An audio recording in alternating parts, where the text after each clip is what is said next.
Buon pomeriggio a tutte e a tutti ed eccoci arrivati all'appuntamento prenatalizio di Clip, che ormai come da tradizione si colloca a ridosso dei seminari di Bertinoro che domani inizieranno per 2 giorni presso l'Università degli Studi di Bologna.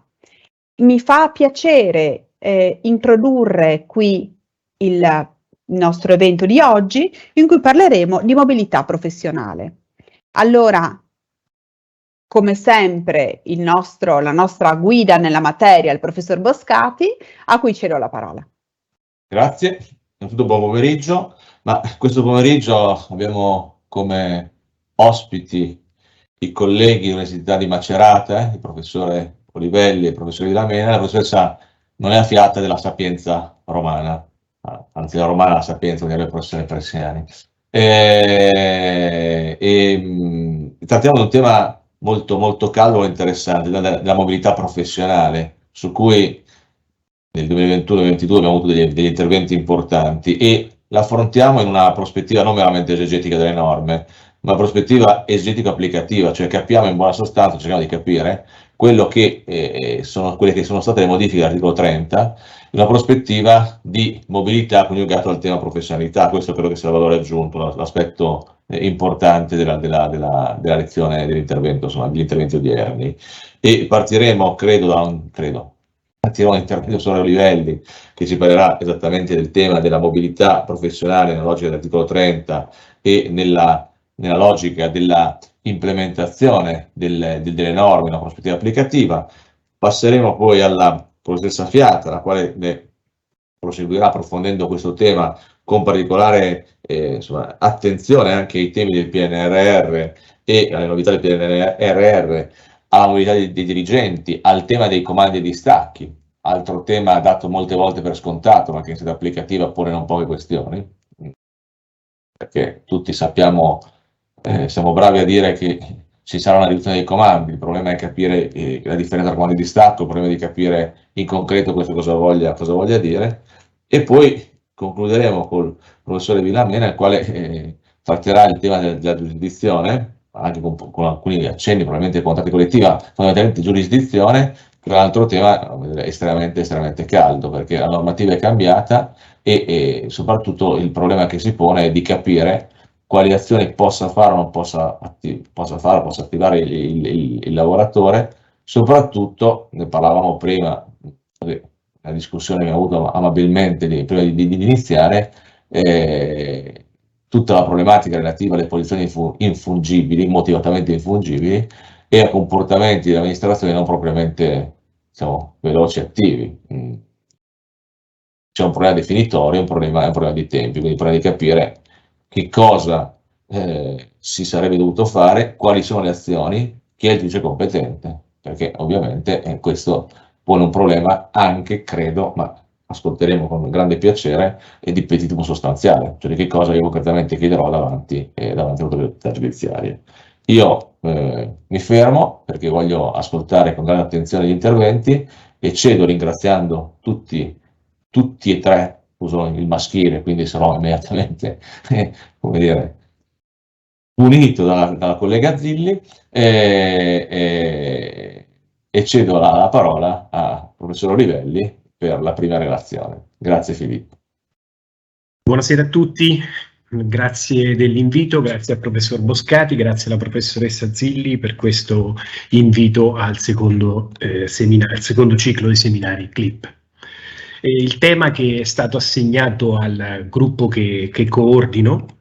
è un tema che tiene in uno il concetto di professionalità rispetto all'istituto della mobilità. Mobilità spaziale dei dipendenti pubblici tra amministrazioni diverse o tra amministrazioni.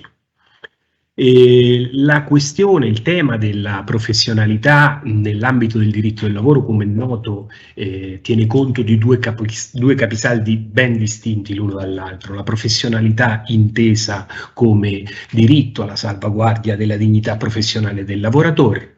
e allo stesso tempo la professionalità intesa, tanto più nel pubblico impiego, come espressione concreta, espressione effettiva del principio di efficienza e buon andamento della pubblica amministrazione. Ovviamente le relazioni che seguiranno si occupano di questo secondo aspetto, di questo secondo concetto, e da questo punto di vista la professionalità, dicevo, quale espressione concreta del principio di efficienza e buon andamento della PA, diventa, e questo è l'aspetto più importante che cercherò di evidenziare, criterio direttivo delle scelte organizzative degli enti e delle amministrazioni.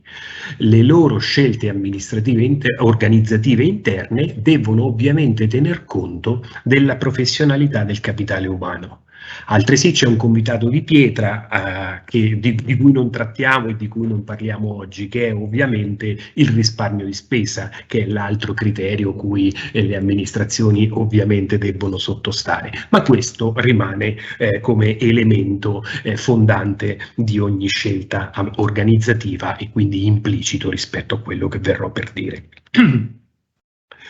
Tenere insieme l'istituto della mobilità con il concetto di professionalità è operazione che mi è risultata relativamente semplice, prendendo in analisi gli ultimissimi interventi legislativi che si sono susseguiti in questi anni.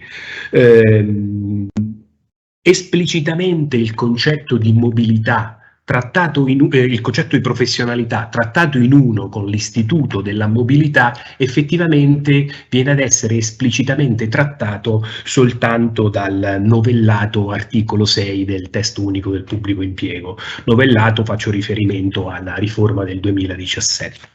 Effettivamente già in questa norma ricaviamo al comma 2 il riferimento esplicito che c'è all'istituto della mobilità rispetto alla dinamica del piano triennale dei fabbisogni. All'articolo 6, al piano triennale dei fabbisogni, è stata dedicata ampio approfondimento già lo scorso anno rispetto al precedente corso CLIP, e quindi richiamo a quei tipi di relazioni. Tuttavia non posso in questa sede non notare che l'organizzazione degli uffici e dei fabbisogni del personale tiene conto del piano triennale dei fabbisogni, il quale piano triennale dei fabbisogni cura l'ottimale distribuzione, leggo il secondo periodo del comma 2, l'ottimale distribuzione delle risorse umane attraverso la coordinata attuazione dei processi di mobilità e di reclutamento del personale. Ecco che già nella definizione dei fabbisogni del personale entra l'istituto della mobilità con pari dignità rispetto a quello del reclutamento del personale. Pari dignità sicuramente da un punto di vista percentuale occupazionale, ovviamente con percentuali ovviamente diverse.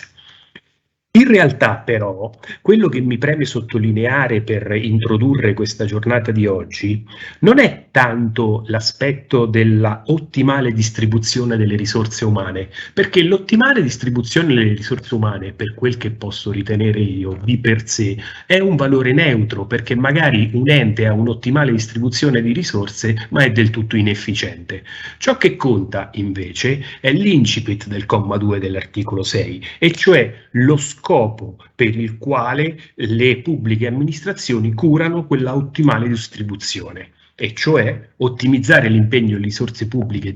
disponibili al fine di perseguire obiettivi di performance organizzativa, efficienza, economicità e qualità dei servizi resi ai cittadini. L'ottimale distribuzione delle risorse anche attraverso l'istituto della mobilità deve perseguire uno scopo che è quello dell'efficienza e dell'economicità, e dunque da questo punto di vista la professionalità diventa elemento funzionale alle procedure all'utilizzo dell'istituto della mobilità, perché ha lo scopo prefisso di poter arrivare a quell'ottimizzazione delle risorse delle singole amministrazioni. Questo esplicito richiamo da parte del piano triennale dei fabbisogni anche all'istituto della mobilità è sostanzialmente l'unico richiamo esplicito del concetto, del collegamento tra l'istituto della mobilità e il concetto di professionalità. Dico l'unico riferimento esplicito perché in realtà dal corpus normativo e del novellato 165 del 2001, ma anche rispetto ad altre fonti legislative che citerò, possiamo comunque richiamare la continua attenzione da parte del legislatore al concetto di professionalità. Da questo punto di vista citerei anche ulteriormente sempre l'articolo 6, ma nella numerazione romana ter, introdotto anch'esso nel 2017 e poi novellato nel 2022, che introduce un meccanismo attraverso il quale, grazie a dei decreti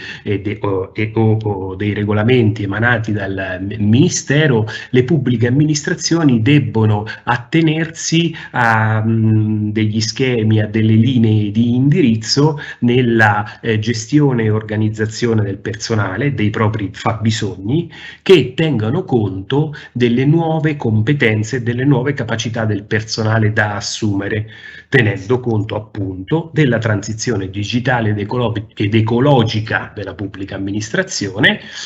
sto leggendo, relative anche a strumenti e tecniche di progettazione e partecipazione a bandi nazionali ed europei, nonché alla gestione dei relativi finanziamenti.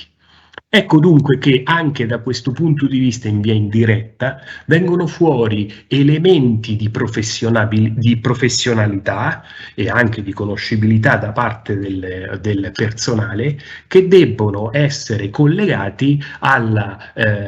disciplina dei fabbisogni del personale, che a sua volta, come abbiamo visto appunto attraverso il piano triennale dei fabbisogni, implica il ricorso allo strumento anche della mobilità. Da questo punto di vista, un riferimento alle competenze e alla professionalità dei lavoratori, sostanzialmente simile a quello che ho appena letto, lo ricaviamo anche dall'articolo 3,2 della legge 56 del 2019, che è una delle prime leggi che ha dato corso a questa nuova tornata di assunzioni nell'ambito del pubblico impiego, che appunto similmente fa riferimento a questo tipo di professionalità. Ma ancora, il tema della professionalità e del dipendente lo ricaviamo anche dall'articolo 2,1 del decreto legislativo 165 del 2001, articolo 2,1 che a sua volta ci chiarisce che l'organizzazione delle amministrazioni deve essere ispirata a criteri di efficienza e di efficacia. E dunque l'organizzazione delle amministrazioni però deve essere intesa anche come organizzazione del proprio personale, organizzazione intesa come gestione del personale e gestione della performance collettiva di quel personale.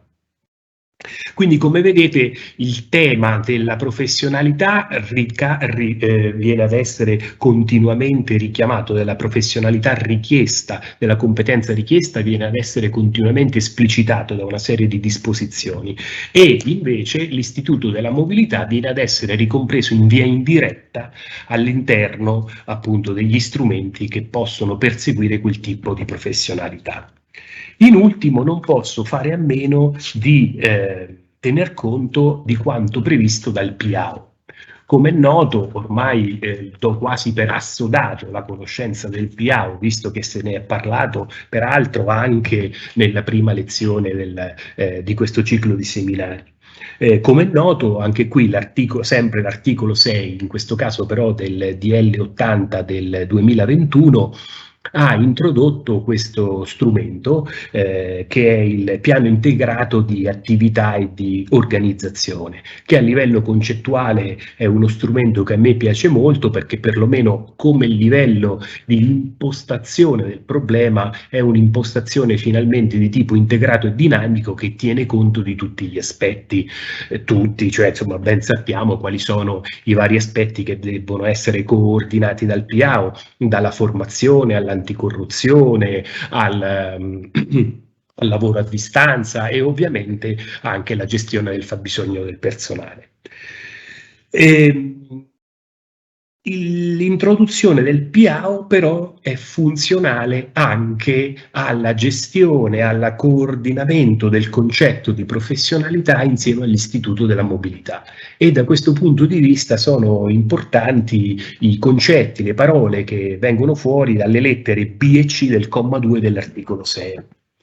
Il PIAO ha durata triennale, viene aggiornato annualmente e definisce una serie di problematiche. Tra queste è importante la lettera B, la strategia di gestione del capitale umano e il suo sviluppo organizzativo.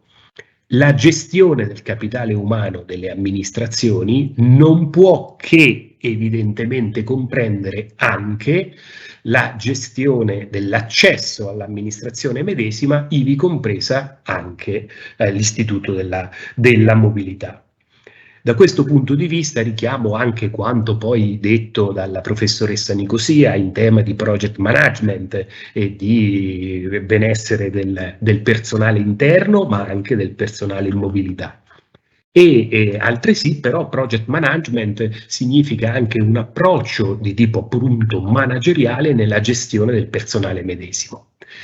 Rispetto a quest'ultimo approccio, la lettera C dell'articolo 6 del DL 80 del 21 è estremamente utile, perché stabilisce che il PIAO, che a sua volta tiene conto del piano triennale dei fabbisogni riassorbendolo, definisce, leggo, gli strumenti, plurale, e gli obiettivi di reclutamento di nuove risorse e della valorizzazione delle risorse interne. Quell'uso del plurale, gli strumenti, il PIAO definisce gli strumenti per il reclutamento di nuove risorse, dunque ben ci fanno comprendere come il legislatore tenga in mente a fianco all'accesso concorsuale anche l'Istituto della Mobilità. Istituto della Mobilità che deve poi tener conto di ciò che la lettera C dell'articolo 6 del PIAO continua ad imporre al piano, e cioè la valorizzazione delle risorse interne e anche la possibilità, un concetto diverso ma comunque all'atere interessante rispetto a quello che affrontiamo oggi, anche la possibilità di progressioni di carriera interna.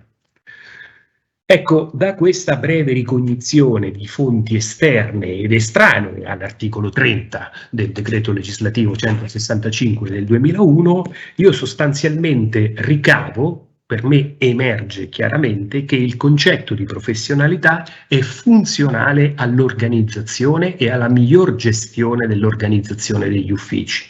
È un concetto che deve essere tenuto in debita considerazione dal dirigente, che evidentemente dovrà organizzare quegli uffici tenendo conto della professionalità del dipendente. Ma se la professionalità diventa funzionale all'organizzazione, così come è emerso dai riferimenti legislativi che ho citato, è dunque vincolante, secondo me, come concetto, anche nella misura in cui vado ad applicare le regole del novellato articolo 30. Nell'ambito dell'articolo 30 ho cercato di ricavare quali potrebbero essere gli aspetti che richiamano ad un concetto di professionalità. Atteso che, ne parlerà meglio la professoressa Fiata più avanti, atteso che è venuto a mancare, come noto, insomma, il nulla osta dell'amministrazione cedente, e quindi si potrebbe ritenere che ora l'Istituto della Mobilità sia un istituto a maggior liberalizzazione che consente quindi una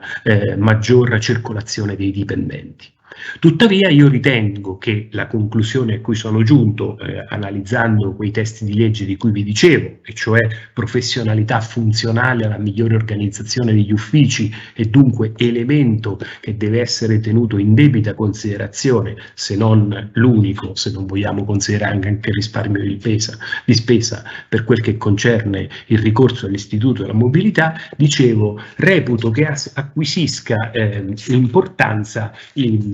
rispetto al novellato articolo 30 un aspetto che può essere considerato di secondaria importanza, perché potrebbe essere considerato dal giuslavorista come un mero aspetto procedurale, cioè quella parte centrale del primo comma dell'articolo 30 che fa ricorso che ci spiega che per poter procedere con i passaggi diretti, con la mobilità all'interno delle amministrazioni, è necessario procedere attraverso un bando. Ecco, in realtà io invece vorrei porre l'attenzione dei colleghi, di coloro che hanno l'avventura di seguire questo corso, che le amministrazioni debbono fissare preventivamente i requisiti e le competenze professionali richieste.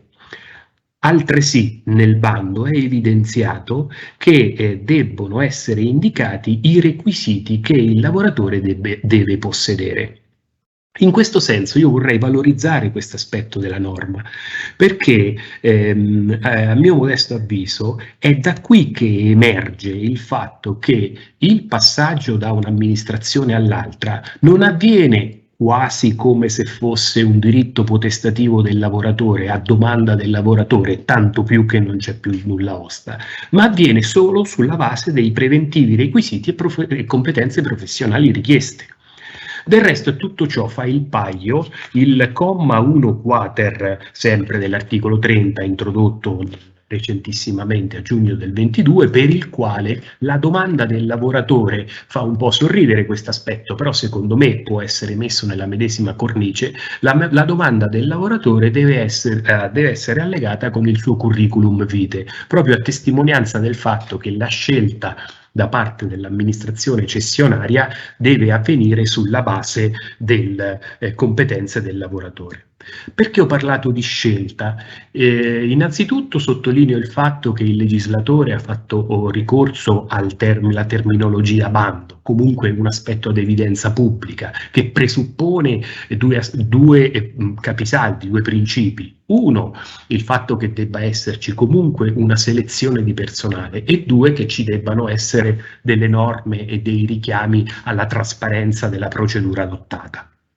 In questo senso la giurisprudenza è estremamente ampia, variegata e devo dire, ahimè, anche sotto certi aspetti contraddittoria. Però anche per esempio se penultimo numero della rivista LPA abbiamo una sentenza commentata che tratta il tema appunto della verifica della idoneità del lavoratore che aveva chiesto la possibilità di essere trasferito in altra amministrazione. E l'aspetto importante sono le parole del giudice, per il quale è pur vero che il lavoratore è già stato valutato una volta e pertanto è vincitore di concorso, e tuttavia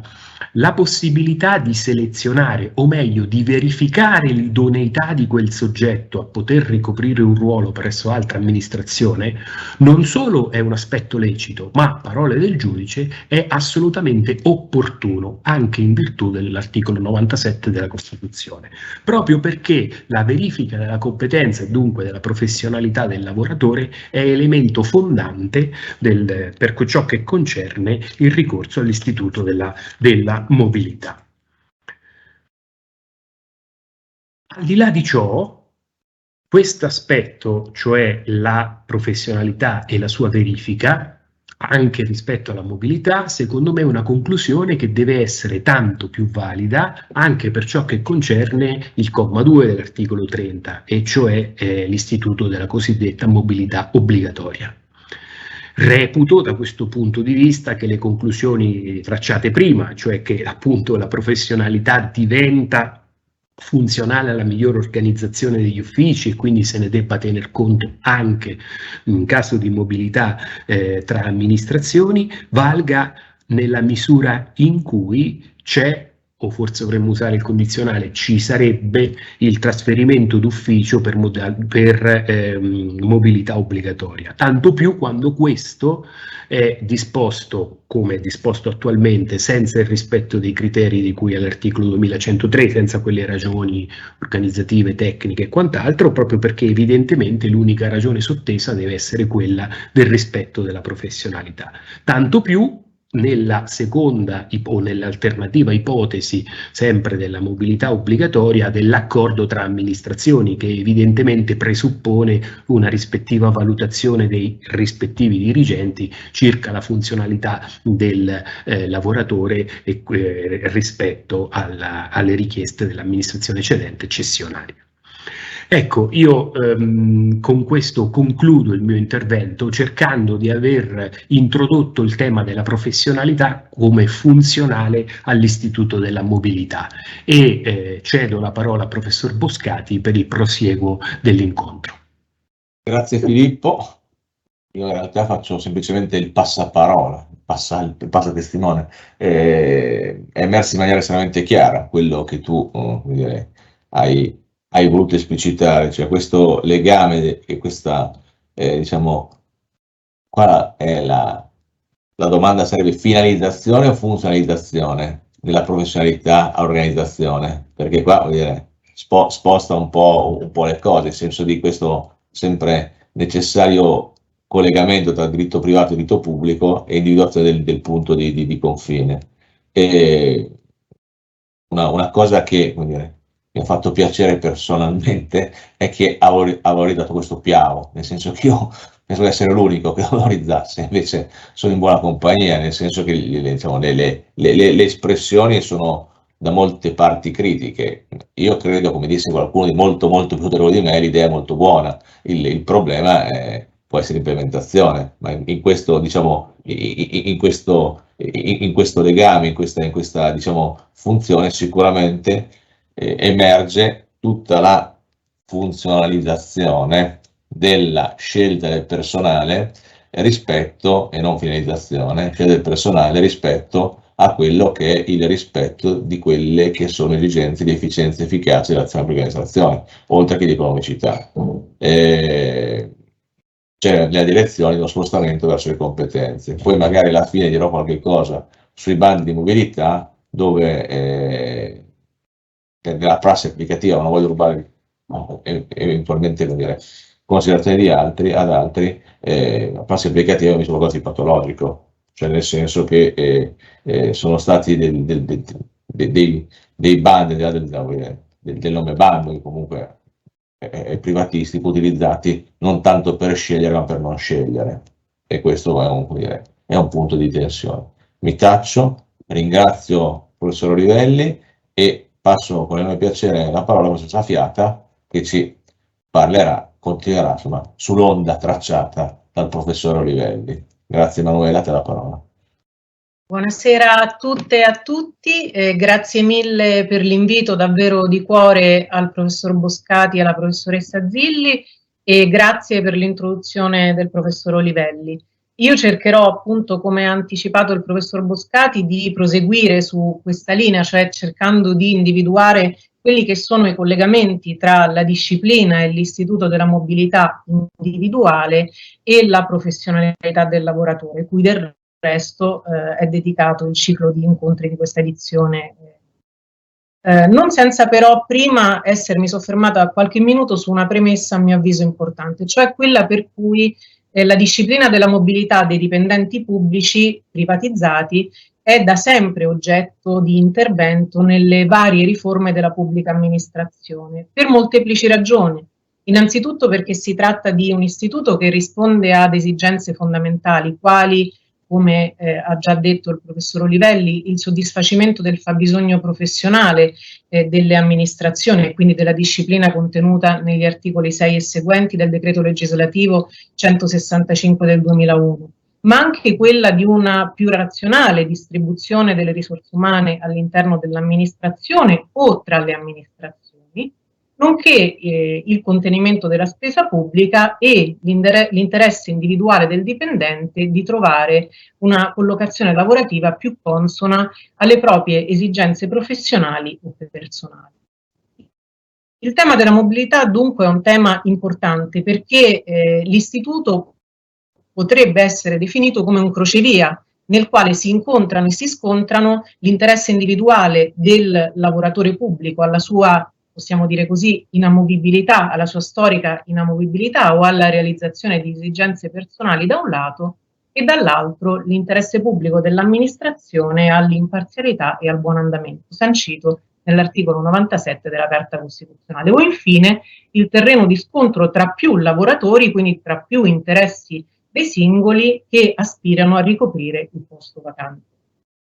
La mobilità, a mio avviso, oltre che essere un tema importante, è anche molto complesso. Innanzitutto perché la disciplina del lavoro ormai, e utilizzo un'espressione del professor Matteo Dell'Olio, solo soggettivamente pubblico, è una disciplina che si colloca in un'area in cui convivono atti di macroorganizzazione, e dunque assoggettati, ma ne parlerà dopo il professor Villamena, al diritto amministrativo, e atti di gestione del personale, che hanno evidentemente una natura negoziale e che sono parificati agli atti del privato datore di lavoro, così come espressamente previsto dall'articolo 5 del decreto legislativo 165 del 2001.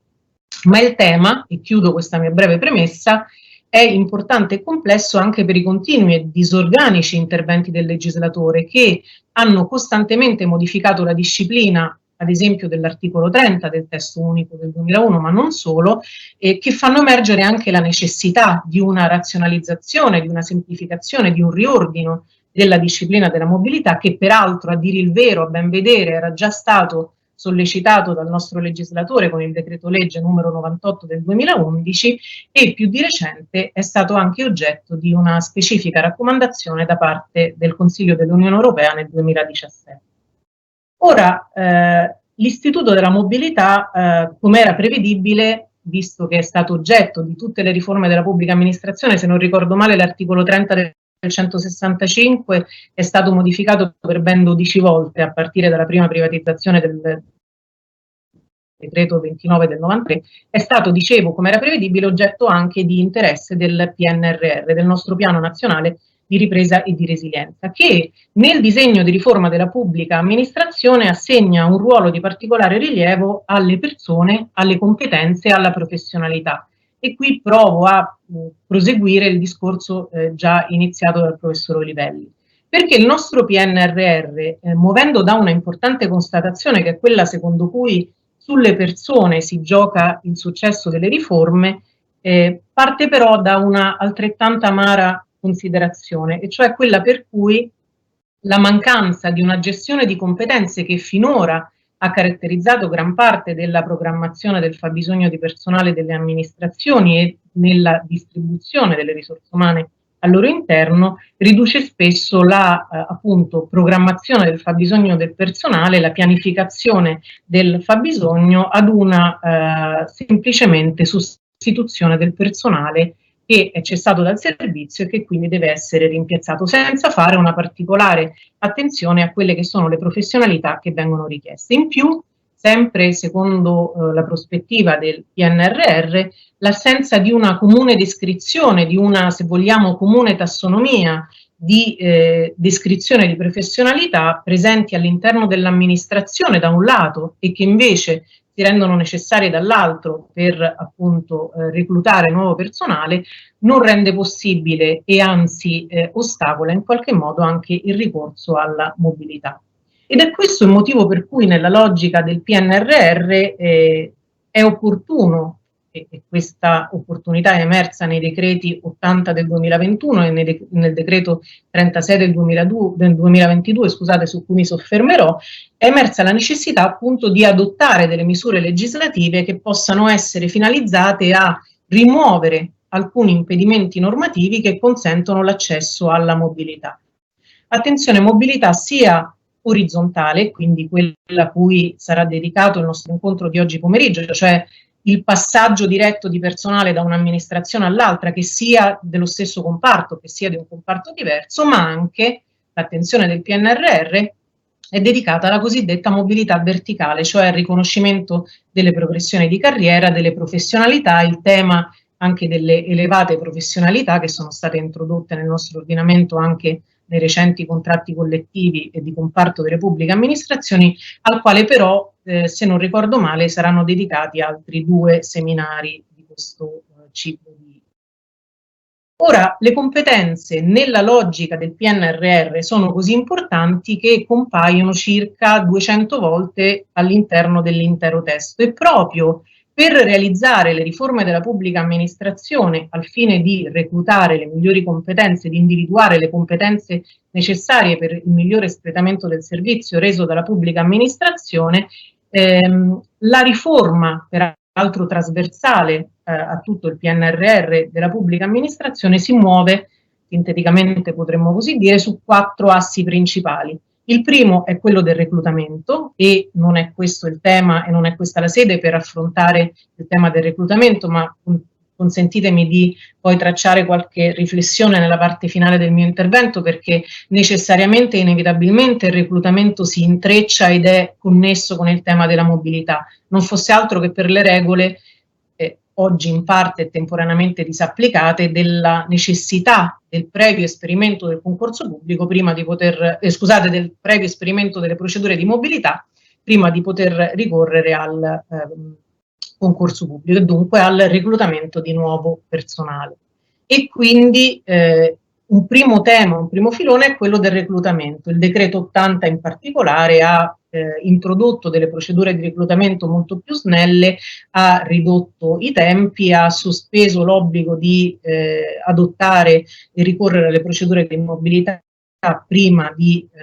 poter bandire i concorsi ed ha introdotto anche il portale del reclutamento. Sotto un secondo profilo il PNRR incide anche sulla disciplina della mobilità verticale e ho già detto su questo saranno dedicati 2 successivi incontri. Quello su cui invece io vorrei soffermarmi oggi con voi è il tema della mobilità orizzontale, cioè quella del passaggio diretto del personale da un'amministrazione ad un'altra. E sinteticamente potremmo dire che gli interventi che sono contenuti nei decreti 80 del 2021 e 36 del 2022 vanno in molteplici direzioni, ma soprattutto, e su questo tornerò tra pochi minuti, sulla rimozione dei vincoli alla mobilità. Come diceva il professor Olivelli e come ha detto il professor Boscati nella sua introduzione, la liberalizzazione della mobilità, la presunta, la teorica liberalizzazione della mobilità, per la quale non è più richiesto, vedremo poi invece le deroghe e le eccezioni, il previo nulla osta dell'amministrazione di appartenenza. Fatta questa premessa e nell'affrontare appunto la disciplina vigente dell'articolo 30 del decreto legislativo 165 del 2001, va però detto che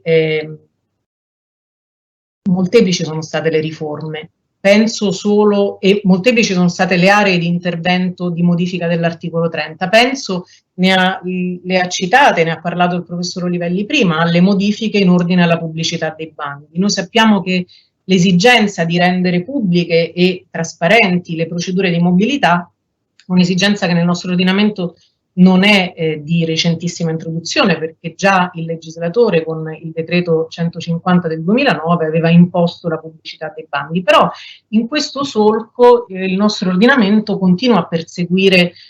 la necessità di essere trasparenti, la necessità di pubblicità e dunque l'articolo 1,17 bis del decreto reclutamento, come diceva il professor Olivelli, interviene prevedendo che i bandi sia delle procedure di reclutamento e sia quelli di mobilità del personale vengano pubblicati sul portale del reclutamento. E a seguire, in un secondo momento, in un momento cronologicamente successivo, il decreto legge 36 del 2022 con particolare e specifico riferimento alle procedure di mobilità ha introdotto un nuovo comma, l'ennesimo. Scusate la battuta, ma se voi stampate il testo dell'articolo 30, la norma ormai si compone di infiniti commi, 1 bis, 1 ter, 1 quinquies, e sono oltre 2 pagine di note di modifica del testo legislativo. E dunque il decreto legge 36 del 2002 ha introdotto un ennesimo comma in questa martoriata disposizione dell'articolo 30, il comma 1 quater, prevedendo appunto espressamente che a decorrere dal 1 luglio del 2002, quindi è un obbligo legislativo già vigente, per qualunque procedura di mobilità le amministrazioni pubbliche hanno l'obbligo di pubblicare l'avviso sul portale di reclutamento. E lo stesso decreto, il decreto 36 del 22, ha contestualmente e a mio avviso opportunamente soppresso e eliminato quello che era il portale della mobilità precedentemente utilizzato, che oggi inevitabilmente confluisce nel portale del reclutamento. Altre modifiche in tema di disciplina della mobilità sono state introdotte da questi due decreti, su cui tornerò nella parte finale del mio intervento, ma secondo me è opportuno partire da quello che costituisce forse il dato più qualificante della riforma della pubblica amministrazione, della mobilità contenuta nei decreti 80 e 36, cioè l'abolizione del nulla osta, che è già stata in qualche modo tratteggiata dal professor Olivelli. Ora, noi sappiamo che finora, fatto salvo alcune pochissime eccezioni, su cui mi soffermerò per qualche istante ora, era un dato di fatto incontestato che nel nostro ordinamento fosse necessario e quindi fosse un requisito fondamentale la concessione del nulla osta da parte dell'amministrazione cedente. Finora il nostro ordinamento ha conosciuto una sola ipotesi, a quanto consta, di situazione nella quale non è necessario il nulla osta dell'amministrazione cedente, che è quella della cosiddetta mobilità sperimentale, guarda caso e non a caso anch'essa contenuta nel lunghissimo articolo 30 del decreto legislativo 165 del 2001, che è stata introdotta dalla riforma Madia, in particolare dal decreto legge 90 del 2014, e che prevedeva, anzi in realtà ancora prevede, la possibilità di riallocare il personale delle pubbliche amministrazioni nell'ambito di diverse amministrazioni del settore statale, quindi prevedendo la possibilità che il personale possa trasferirsi, e qui c'è sempre la commissione per cui nel pubblico impiego continuiamo a utilizzare cessione di contratto, su cui tornerò, passaggio diretto, trasferimento, quindi una pluralità di termini semantici che non rinvengono poi la medesima disciplina nel lavoro privato, tra le sedi centrali di differenti ministeri, agenzie ed enti pubblici. Ipotesi queste nelle quali non è prevista la necessità del consenso, del previo consenso dell'amministrazione di appartenenza, la quale entro 2 mesi dalla domanda di trasferimento di tale personale è tenuta a concedere appunto il trasferimento. Quindi, a quanto mi costa, un'unica ipotesi in cui non era assolutamente necessario il nulla osta dell'amministrazione, che però, se posso dire, a mio avviso è una disposizione che ha una limitatissima portata applicativa, perché intanto è limitata alle sole amministrazioni centrali dello Stato, e che sono notoriamente ubicate soprattutto nella città di Roma, e che hanno evidentemente una minore criticità di distribuzione nell'organico, nella distribuzione delle risorse, rispetto alle criticità che invece ci possono essere e che molto spesso ci sono tra sedi centrali e periferiche. Ora, a prescindere da questo unico esempio, che è quello della mobilità sperimentale, resta che, come ci hanno detto il professor Boscati e il professor Olivelli, oggi, in base alla vigente formulazione dell'articolo 30, compare la necessità del nulla osta dell'amministrazione. Salvo le deroghe e le eccezioni su cui mi soffermerò tra poco, non senza prima però aver, se mi consentite, formulato qualche considerazione in ordine alla qualificazione giuridica dell'istituto, perché il venir meno del nulla osta all'interno dell'articolo 30 potrebbe forse far rivivere alcune questioni interpretative che sono state di grande interesse all'inizio degli anni 2000, quindi diciamo a partire dalla seconda privatizzazione, perché nel corso del tempo la dottrina e la giurisprudenza, come a tutti noto, si sono interrogate sulla qualificazione giuridica del passaggio diretto del personale, interrogate e chieste se a questo passaggio fosse applicabile quella che è la disciplina civilistica contenuta negli articoli 1406 e seguenti del Codice Civile. E sia la dottrina che la giurisprudenza, in larga parte, o almeno quella maggioritaria, erano e sono ancora dell'idea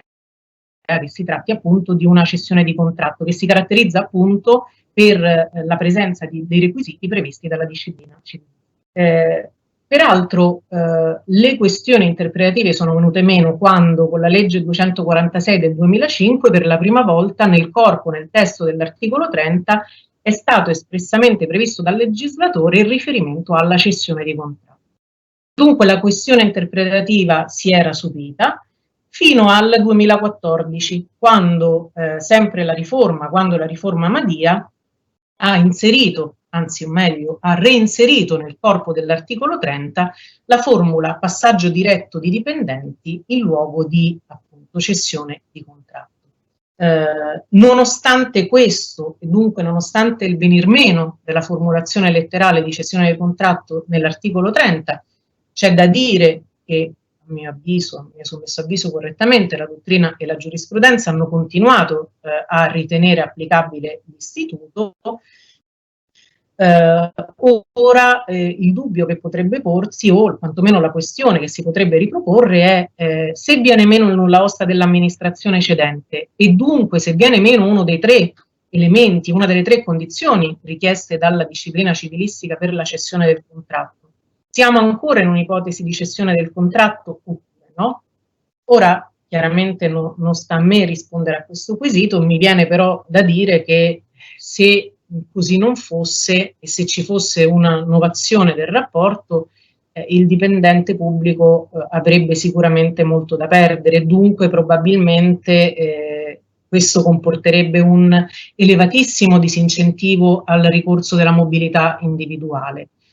Penso solo all'anzianità di servizio che probabilmente potrebbe perdere quel dipendente o anche in ipotesi alla necessità che quel dipendente svolga nuovamente un periodo di prova nel momento di ingresso nella nuova amministrazione, cosa che noi sappiamo è assolutamente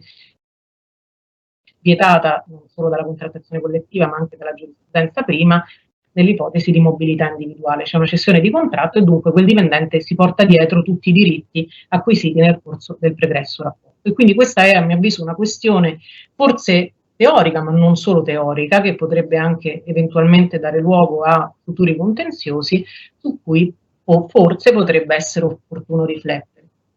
Dunque, affermata quella che è la regola generale del venir meno della necessità del consenso, si tratta ora di andare ad esaminare quelle che sono le eccezioni che sono state introdotte dall'articolo 3 del decreto reclutamento nel corpo del testo dell'articolo 30 del 165. Perché? Perché come sovente accade, anzi spessissimo accade in generale nella disciplina del diritto del lavoro, ma ancor più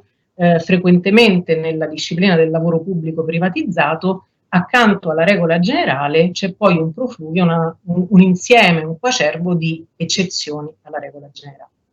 E allora, procedendo con ordine, esaminiamo quando è ancora oggi necessario, nonostante le modifiche introdotte dal decreto 80 del 2021,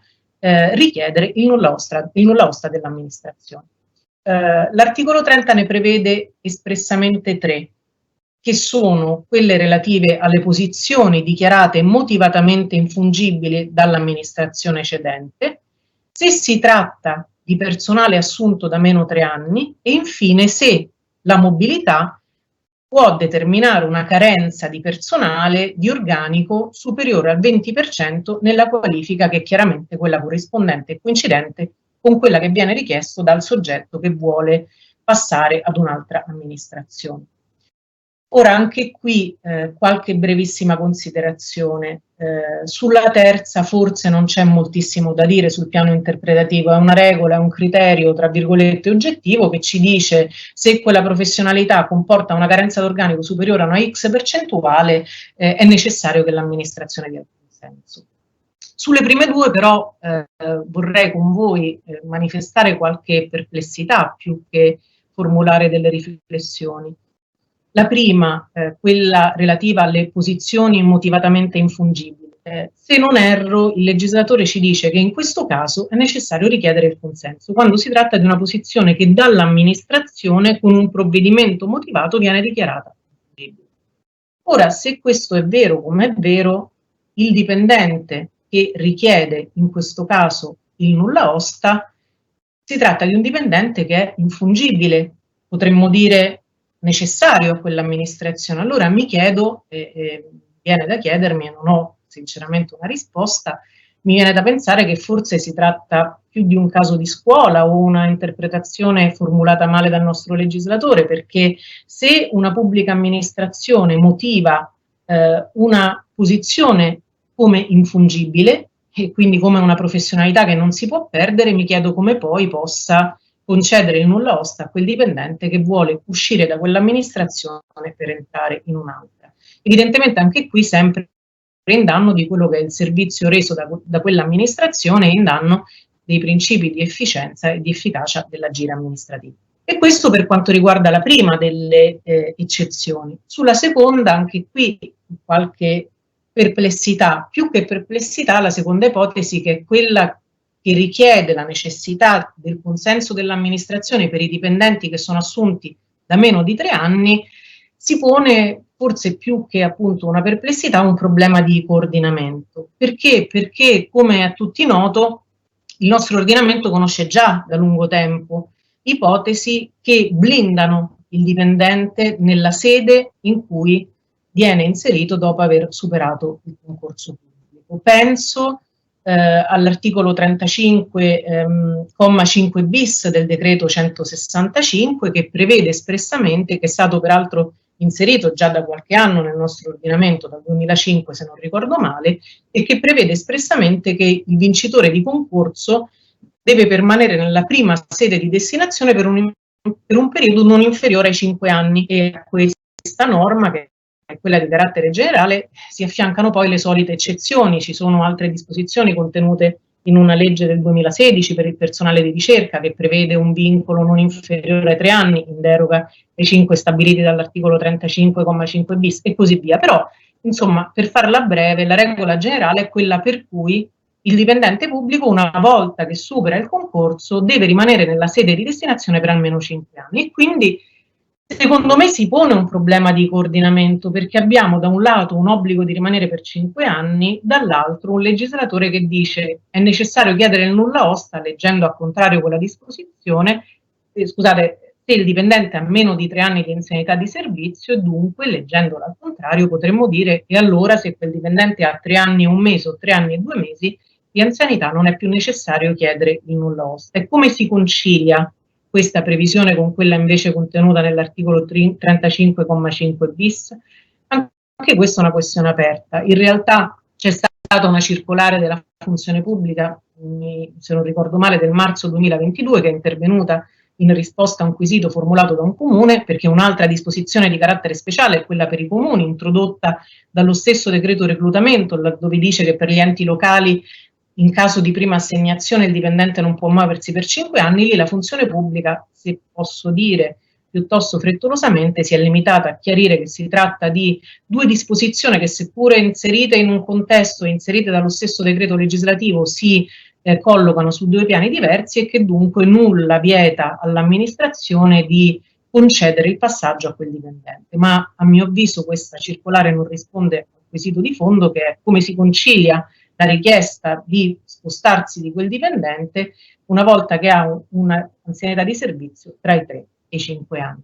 Queste sono le prime 3 eccezioni previste dall'articolo 30 nel nuovo testo, nella nuova formulazione, ma c'è da dire che ce ne sono delle altre, che sono secondo me quelle ancora più importanti rispetto a quelle che abbiamo appena esaminato, perché se proseguiamo nella disamina delle eccezioni, il nuovo testo dell'articolo 30 stabilisce che le disposizioni di cui al secondo e al terzo periodo, cioè qualche frase sopra, che sono quelle appunto che riguardano la non necessità di richiesta del nulla osta, non si applicano a. E qui si apre una serie, un'elencazione di ipotesi nelle quali invece ancora oggi è necessario richiedere il nulla osta. Innanzitutto ci dice il nuovo articolo 30 al personale del servizio sanitario, ci dice al personale della scuola, perché continuano ad applicarsi le disposizioni vigenti in materia, e poi al personale dipendente da comuni, da personale dipendente degli enti locali che hanno fino a 100 dipendenti. Ora, su questa eccezione, consentitemi, formulerò qualche riflessione alla fine del mio intervento, appunto sulla effettiva portata dell'abolizione del nulla osta. Però Queste sono la serie di eccezioni. Le 3 ipotesi: una professionalità motivatamente infungibile, la carenza di più del 20%, anzianità meno di 3 anni, sostanzialmente tutto il personale del servizio sanitario, la maggior parte del personale dei comuni, perché soprattutto quelli piccoli hanno chiaramente meno di 100 dipendenti, e il personale della scuola. A ciò si aggiunge, a queste eccezioni, anche un'ulteriore regola introdotta dal decreto reclutamento del 2021 che in qualche modo contingenta o individua delle soglie di accesso alla mobilità, ancora una volta per il personale degli enti locali, perché il decreto reclutamento stabilisce che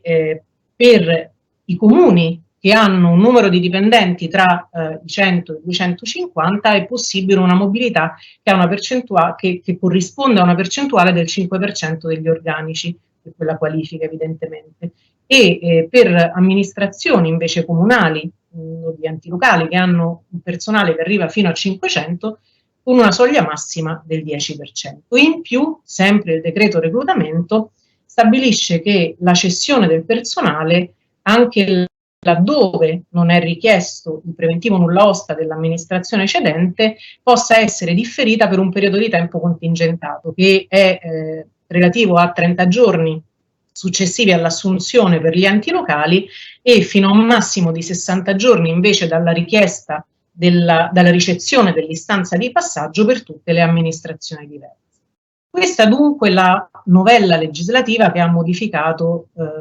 la disciplina dell'articolo 30 e che evidentemente riguarda la mobilità del personale delle pubbliche amministrazioni non dirigenziale. Ora verrebbe da chiedersi, o io mi sono chiesta, ma il PNRR ha inciso e i decreti attuativi hanno inciso anche sulla mobilità, sulla professionalità delle altre figure che operano nelle pubbliche amministrazioni e dunque per la categoria dei dirigenti? Allora, come sempre accade, la soluzione non si trova sempre nella medesima disposizione. Nell'articolo 30 chiaramente non c'è menzione dei dirigenti perché è una norma che non riguarda la mobilità dei dirigenti. Allora, andando ad esaminare la disciplina del decreto reclutamento,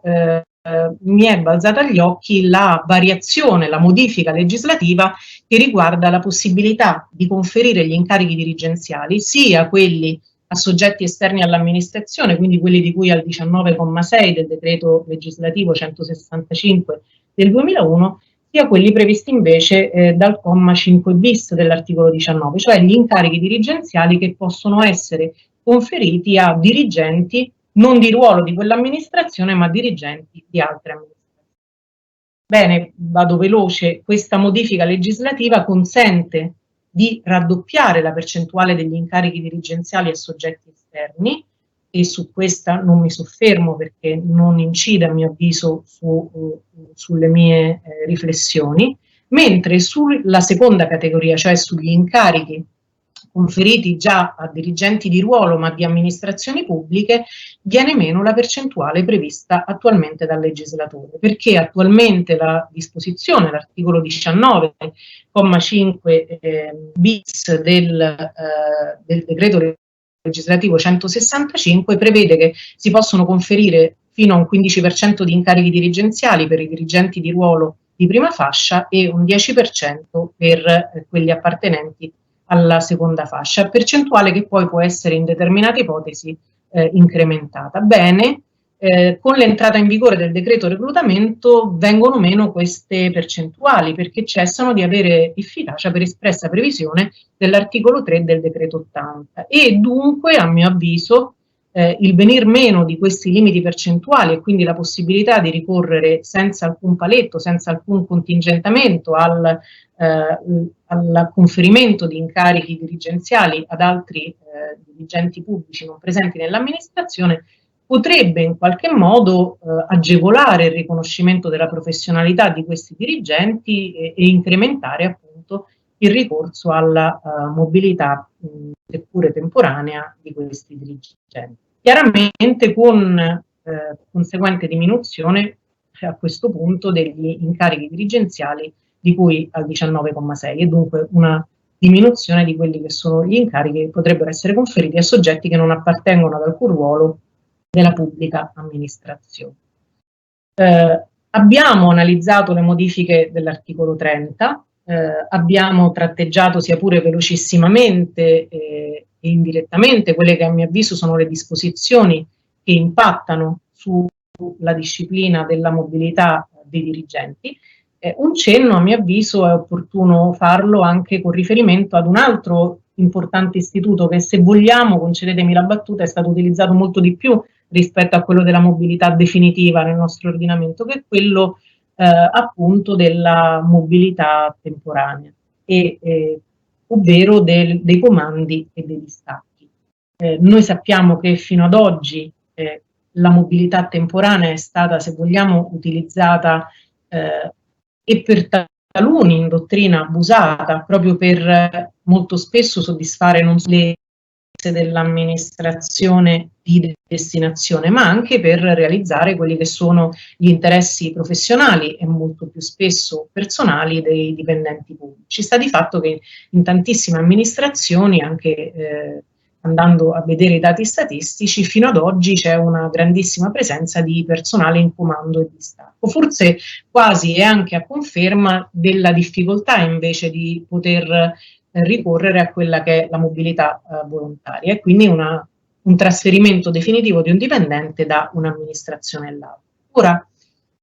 il legislatore dei decreti attuativi del PNRR sembra voler adottare una forte limitazione al ricorso a questi istituti, perché anche qui, e sempre ed ancora nel nostro famigerato articolo 30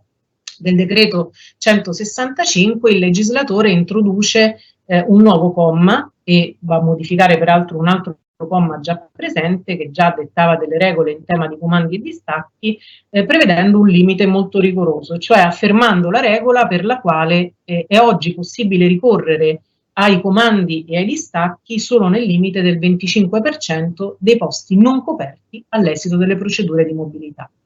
E oltre a introdurre il limite percentuale, il legislatore del decreto 36 del 2022 introduce anche dei limiti temporali della durata del provvedimento di comando e di distacco, perché noi sappiamo che per moltissimo tempo si poteva avere un personale in comando e in distacco per tantissimi anni, e quel provvedimento veniva reiterato e risottoscritto ogni anno dall'amministrazione, se vogliamo in qualche modo in distonia con quello che è invece l'obiettivo della mobilità temporanea, che è appunto la necessità per un periodo temporaneo e circoscritto di veder ricoprire un ruolo all'interno di quell'amministrazione da un soggetto che non è dipendente di quella amministrazione ma di un'altra. Dunque il decreto 36 introduce questa stretta con il limite del 25% da un lato, e dall'altro la durata massima di un anno di questi provvedimenti di comando e distacco.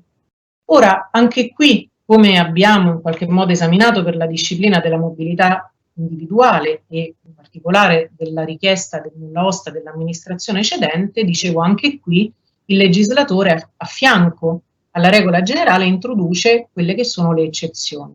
E qui introduce non solo eccezioni, ma anche, forse a mio avviso opportunamente, delle regole che dettano una disciplina transitoria relativa all'utilizzo appunto di comandi e distacchi da parte delle amministrazioni. Ma procediamo con ordine, muoviamo dalle eccezioni. Il legislatore del decreto 36 del 22 ci dice che è possibile nel limite del 25%, ma e per al massimo la durata di un anno, ma questi limiti quantitativi e temporali non si applicano a comandi e distacchi obbligatori previsti dalla legge, non si applicano a comandi e distacchi relativi ad uffici di diretta collaborazione, né si applicano a comandi e distacchi relativi alla partecipazione ad organi istituiti da disposizioni legislative che prevedono la partecipazione di personale di amministrazioni diverse, nonché presso le sedi territoriali dei ministeri. Quindi anche qui un elenco abbastanza nutrito di eccezioni che paiono sfuggire alla regola del limite quantitativo e qualitativo.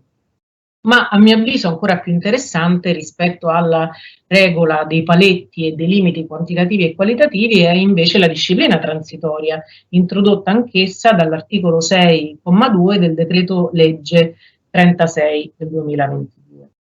E qual è il contenuto di questa disciplina transitoria? Il legislatore del PNRR ci dice che per tutti i comandi e distacchi che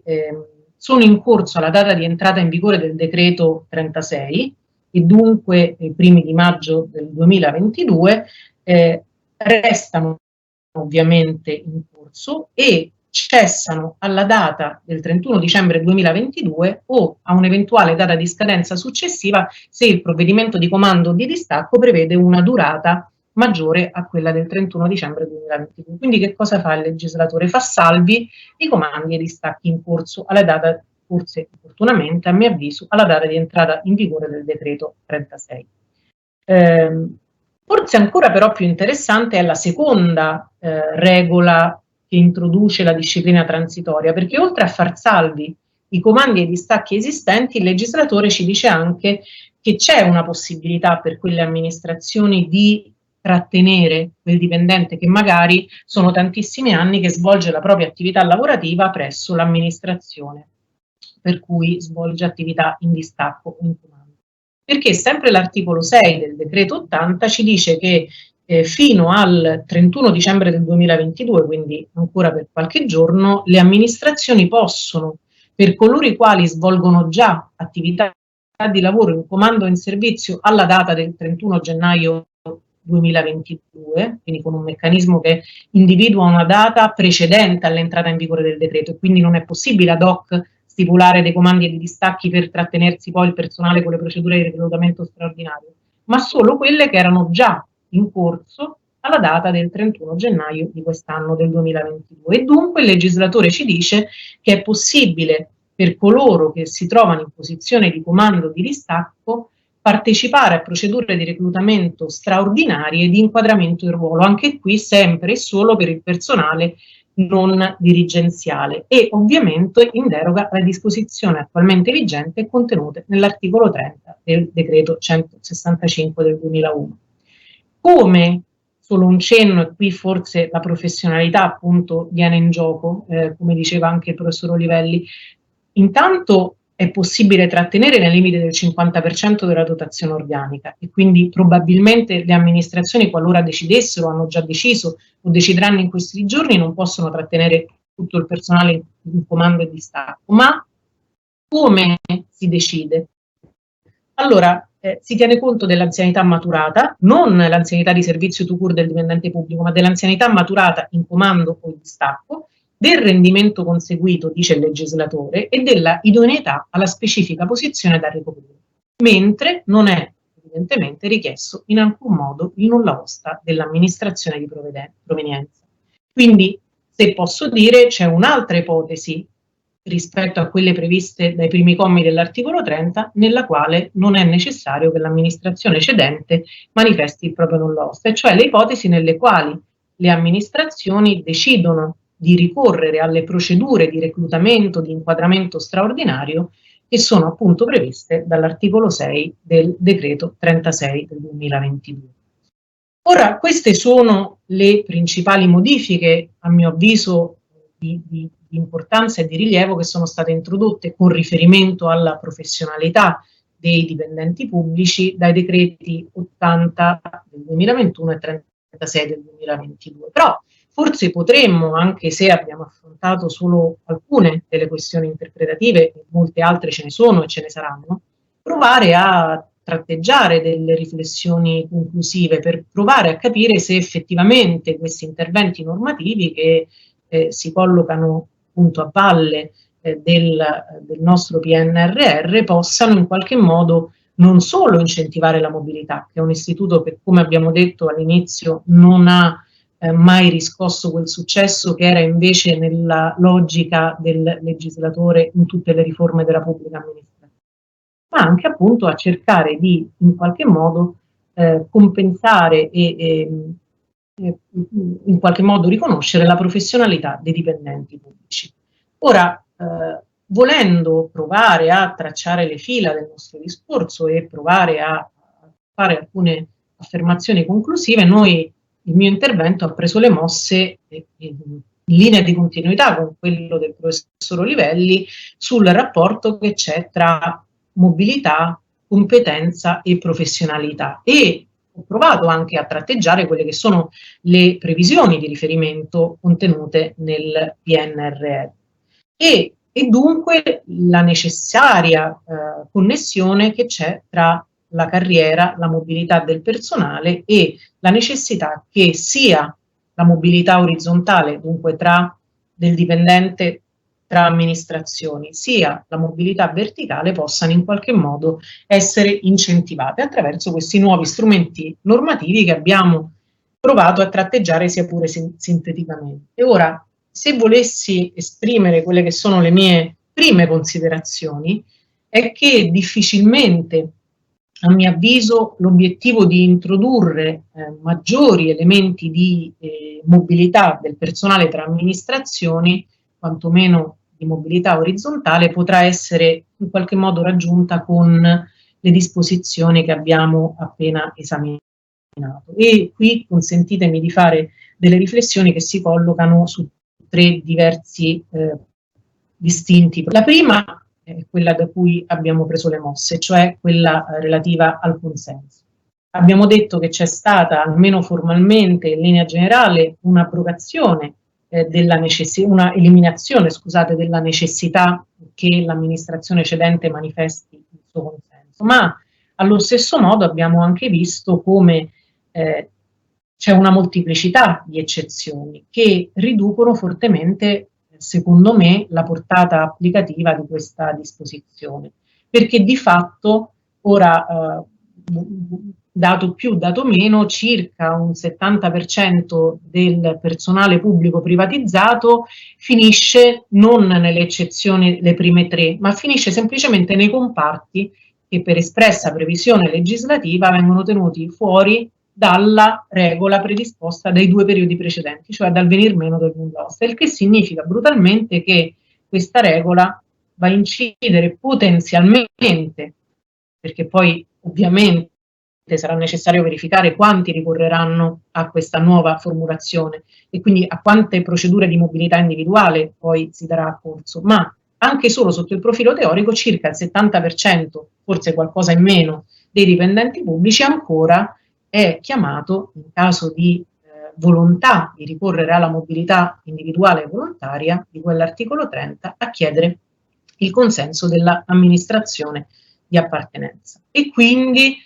se posso dire, la mia idea è un po' quella che diceva prima Filippo, professor Livelli, cioè si tratta forse più di una norma bandiera che invoca alla liberalizzazione della mobilità, ma poi di fatto non so, spero di sbagliarmi, quanto questa modifica legislativa cambierà nel ricorso alla mobilità da parte dei pubblici dipendenti. Peraltro, e qui vengo alla mia seconda considerazione, peraltro qui questa enfasi di voler liberalizzare il ricorso alla mobilità volontaria, che abbiamo detto essere contenuta nel decreto reclutamento, a mio avviso, a mio sommesso avviso, si sposa male e anzi forse un po' contrasta con un'altra importante regola, con altri importanti principi che sono contenuti nel decreto 80 e che riguardano il rapporto tra il concorso pubblico e, l'ho accennato all'inizio del mio intervento, il rapporto con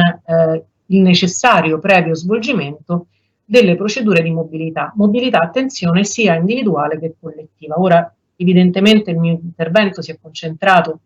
solo sulla mobilità individuale, ma non possiamo dimenticare che c'è un'altra metà della luna, anche se applicata praticamente mai o quasi nella pubblica amministrazione, ma che è quella appunto della mobilità obbligatoria, della mobilità collettiva, che rinviene la sua disciplina negli articoli 33 e seguenti del testo unico del 2001 e anche in un'altra legge del 2011. Ora, qual era la regola che vigeva prima, anzi che è ancora vigente e che è stata solo temporaneamente disapplicata, e quali invece sono le previsioni che sono state introdotte nel decreto 80? Allora, il decreto 80, il decreto reclutamento, prevede espressamente che alle assunzioni previste dal presente articolo, cioè tutte le nuove procedure di reclutamento che individuano tempi più celeri, procedure più snelle e tutti quei temi che sono stati già affrontati nella precedente edizione di CLIP, dice espressamente il legislatore non si applicano gli articoli 34 e 34 bis del decreto 165 del 2001. Ora qui non serve chissà quale interprete per comprendere che per le assunzioni legate all'attuazione del PNRR, e cioè, consentitemi, la maggioranza delle assunzioni e degli ingressi di personale per i prossimi 2 o 3 anni, non è necessario ricorrere al previo esperimento della procedura che è delineata nel testo unico per la mobilità collettiva. E dunque non è necessario che le amministrazioni attivino quella procedura che, se vogliamo, è anche relativamente complicata, ma per la quale è necessario andare a individuare se ci sono profili professionali di dipendenti pubblici che sono stati collocati in disponibilità. Ma non finisce qui, perché le eccezioni contenute nel decreto reclutamento prevedono anche che non si applica la regola contenuta anch'essa nell'articolo 30 del decreto 165, che impone alle amministrazioni pubbliche, prima di bandire una procedura concorsuale, di esperire quelle di mobilità volontaria. Così come era già, a dire il vero, stato previsto con la legge concretezza, quella già citata dal professor Olivelli, la 56 del 2019, che aveva temporaneamente disapplicato la regola del previo esperimento delle procedure di mobilità prima del bando concorsuale. Bene, il legislatore proroga sostanzialmente sino alla fine del 2024 questa regola. E dunque, qual è la regola che esce da queste due previsioni distinte? È che si conferma la tendenza del legislatore degli ultimi anni a sovvertire quel meccanismo che invece era entrato nel corpo del nostro ordinamento e che aveva preso particolarmente piede a partire dal 2003, quando appunto per e al fine di mantenere e di limitare la spesa pubblica, perché lo ha ricordato il professor Olivelli, uno degli obiettivi della mobilità è anche quello di contenere la spesa pubblica, e dunque dal 2003 nel nostro ordinamento era stata prevista e introdotta la necessità di ricorrere a personale in disponibilità per la mobilità collettiva o di esperire, in base ad una legge del 2005, le procedure di mobilità volontaria per, appunto, prima di bandire procedure concorsuali. Ora, se posso fare una considerazione, è che indubbiamente la scelta del decreto reclutamento, cioè del decreto 80 del 2021, probabilmente è una scelta da condividere quanto alle finalità dell'intervento del legislatore del PNRR, perché è evidente che il reclutamento di personale, che a quanto mi costa già da parecchio tempo è stato reclutato, già i primi bandi si sono conclusi e quindi già tantissimi dipendenti pubblici operano per attuare, moltissimi ad esempio so già nel Ministero della Giustizia. Probabilmente se avessimo lasciato vigenti e non temporaneamente disapplicato le previsioni del necessario previo esperimento di procedure di mobilità individuale e collettiva, avremmo ritardato eccessivamente il reclutamento e quindi questo avrebbe contrastato con l'urgenza e con la necessità di reclutare figure professionali per l'attuazione del PNRR. E poi probabilmente avrebbe anche reso più complicato magari l'individuazione, e qui torniamo al tema della professionalità, specialmente nell'individuazione e nel reclutamento di alcuni profili professionali specifici o di alcune competenze nuove, qual è la direzione appunto del nostro ordinamento per modernizzare la nostra pubblica amministrazione, che non è detto che siano già in ruolo e che dunque siano dei dipendenti pubblici. E quindi secondo me, ma è una mia idea, queste norme che opportunamente disapplicano temporaneamente questa regola del rapporto tra concorso e procedure di mobilità, che peraltro ha sempre fatto scaturire nel tempo grandissimo contenzioso, ma di questo credo ne parlerà il professor Villamena, probabilmente non sarà un incentivo per il ricorso alla mobilità del personale pubblico, tutt'altro. Un'ultima considerazione, se posso, e poi mi avvio rapidamente alle conclusioni. Un cenno velocissimo su quella che è la stretta sui comandi e i distacchi, lo abbiamo visto qualche minuto fa. Il legislatore ha ridotto significativamente la possibilità di ricorrere alla mobilità temporanea, che come tutti noi sappiamo è stata nel corso del tempo l'unico strumento, quasi l'unico strumento che è stato utilizzato per lo spostamento, sia pure temporaneo, di figure professionali da un'amministrazione all'altra. Ora, se questa riduzione, questo limite che è stato introdotto dal legislatore potrebbe essere in qualche modo condivisibile sotto il profilo teorico, perché evidentemente se una mobilità è temporanea forse non è opportuno che quel dipendente lavori 15 anni presso un'altra amministrazione in comando e in distacco. Dall'altro lato e sul versante degli effetti del ricorso alla mobilità, forse, ma questa è la mia opinione, anche queste norme non incentiveranno la mobilità del personale, tutt'altro, probabilmente, seppure solo temporanea, faranno rintroitare e faranno tornare nell'amministrazione di appartenenza tantissimi dipendenti pubblici che nel corso di questi anni, seppure forse anche in parte per interessi personali o professionali, hanno però colmato magari delle lacune o delle carenze di organico all'interno delle amministrazioni in una fase in cui, lo sappiamo tutti ed è a tutti noto, c'è stato un lunghissimo periodo di blocco di concorsi pubblici, con i limiti appunto non solo del turnover ma anche tutto quello che conosciamo già. Dicevo, quindi questo elemento forse sarà un elemento ulteriore che non consentirà di incrementare il ricorso alla mobilità, salvo forse nelle ipotesi in cui quelle amministrazioni decidano di ricorrere alle procedure di inquadramento straordinario, consentendo dunque a quei dipendenti di essere inquadrati in ruolo presso l'amministrazione dove svolge la sua attività il lavoratore in comando o in distacco. Però per il resto io credo che quegli obiettivi che sono stati espressamente dichiarati nel PNRR, nei decreti attuativi, cioè quelli di riconoscere la professionalità dei dipendenti pubblici anche attraverso l'utilizzo della mobilità dei lavoratori, non so quanto con queste misure potranno essere realizzate. Vi ringrazio moltissimo per l'attenzione e resto a vostra disposizione per dubbi o domande o curiosità. Grazie davvero di cuore a tutti. Grazie alla professoressa Piatta per la sua bellissima relazione, veramente completa, che ha trattato tutti gli aspetti, tutti i profili, e ha messo chiaramente in luce e ha giustificato anche quelle che sono alcune scelte del PNRR. Mi riferisco soprattutto in particolare alla sterilizzazione delle procedure di mobilità, e ha evidenziato anche invece le criticità di una potenziale disciplina a regime, ma soprattutto ha detto la cosa che gattopardesca, fate emergere gattopardesco la riforma, cioè che il 70% delle mobilità sono quelle dei piccoli comuni e della sanità, cioè quegli enti nei quali l'esigenza di superare nulla osta era più evidente. Se a questo poi aggiungiamo le eccezioni, a parte la polia di 3-5 anni, vabbè, insomma, quello credo sia, insomma, in diritto possiamo provare a giustificare tutto, però la polia c'è. E la cosa spettacolare della posizione motivatamente infungibile, la posizione, ma la posizione non è la persona, e quindi questo apre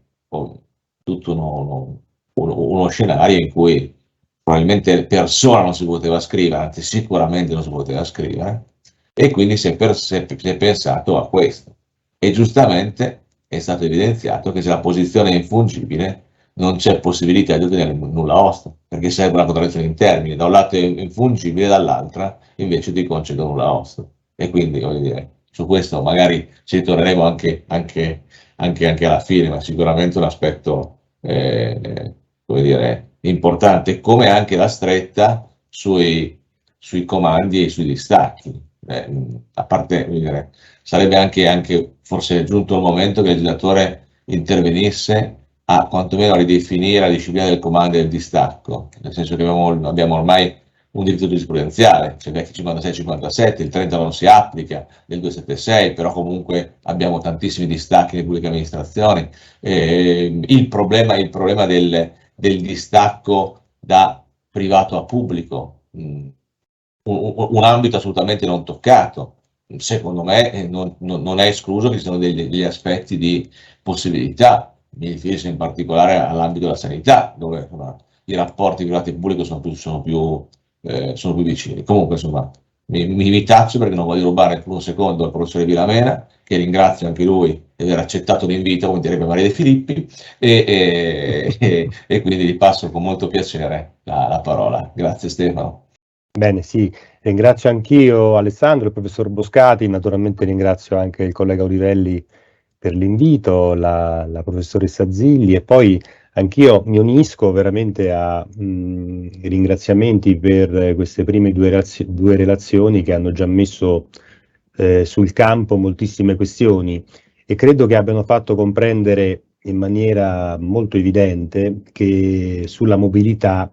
i problemi principali attengono ad aspetti sostanziali più che ad aspetti legati, se vogliamo, al rito o alla giurisdizione in senso stretto.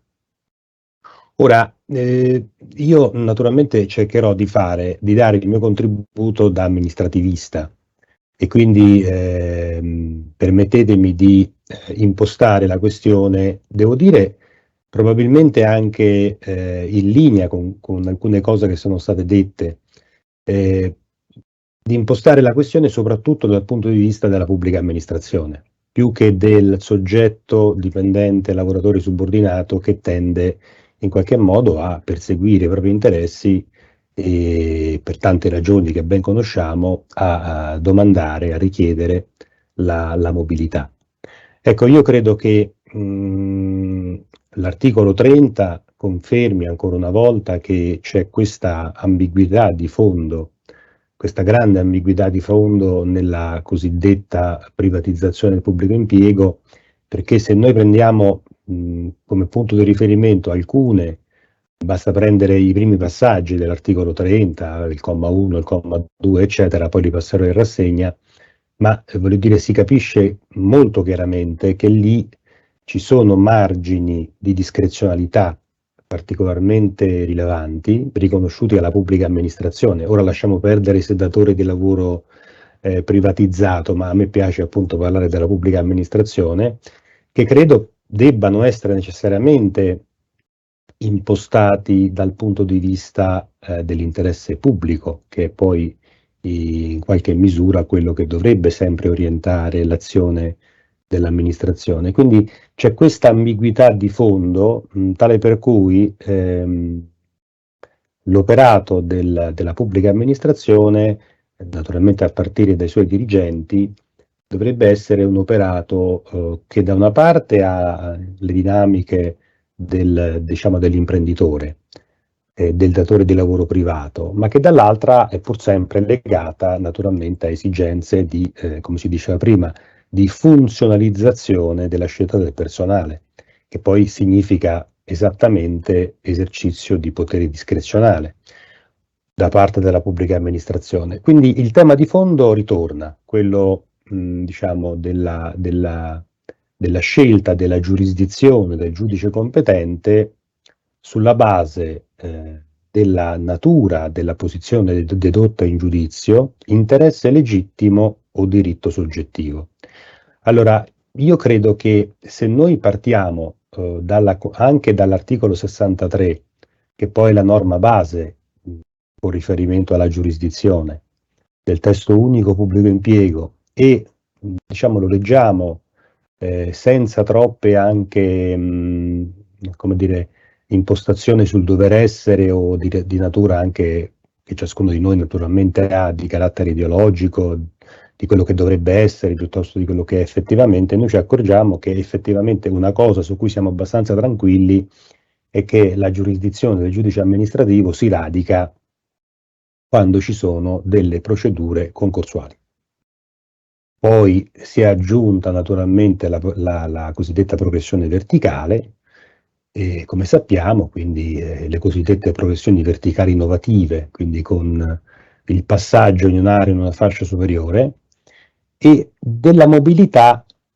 non si parla né con riferimento alla giurisdizione del giudice ordinario, mi pare, né con riferimento alla giurisdizione del giudice amministrativo. Io ritengo, ma naturalmente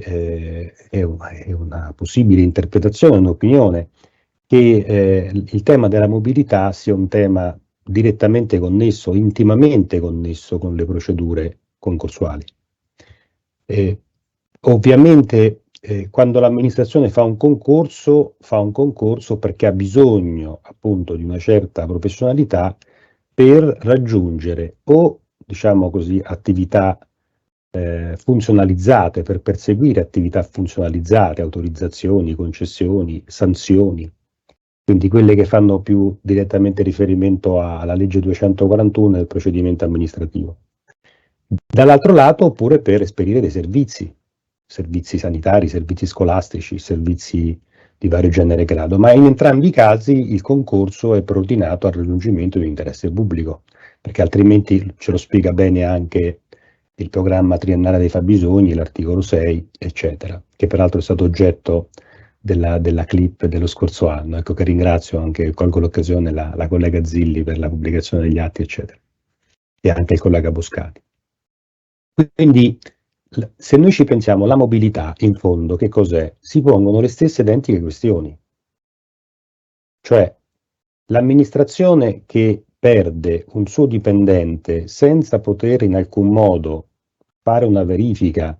sulla possibilità di stabilire se questa sua scelta sia compatibile con le esigenze, per così dire, di funzionalità, di funzionalizzazione dell'ente, e quindi, se vogliamo, anche in qualche modo si ricollega al tema dell'infungibilità,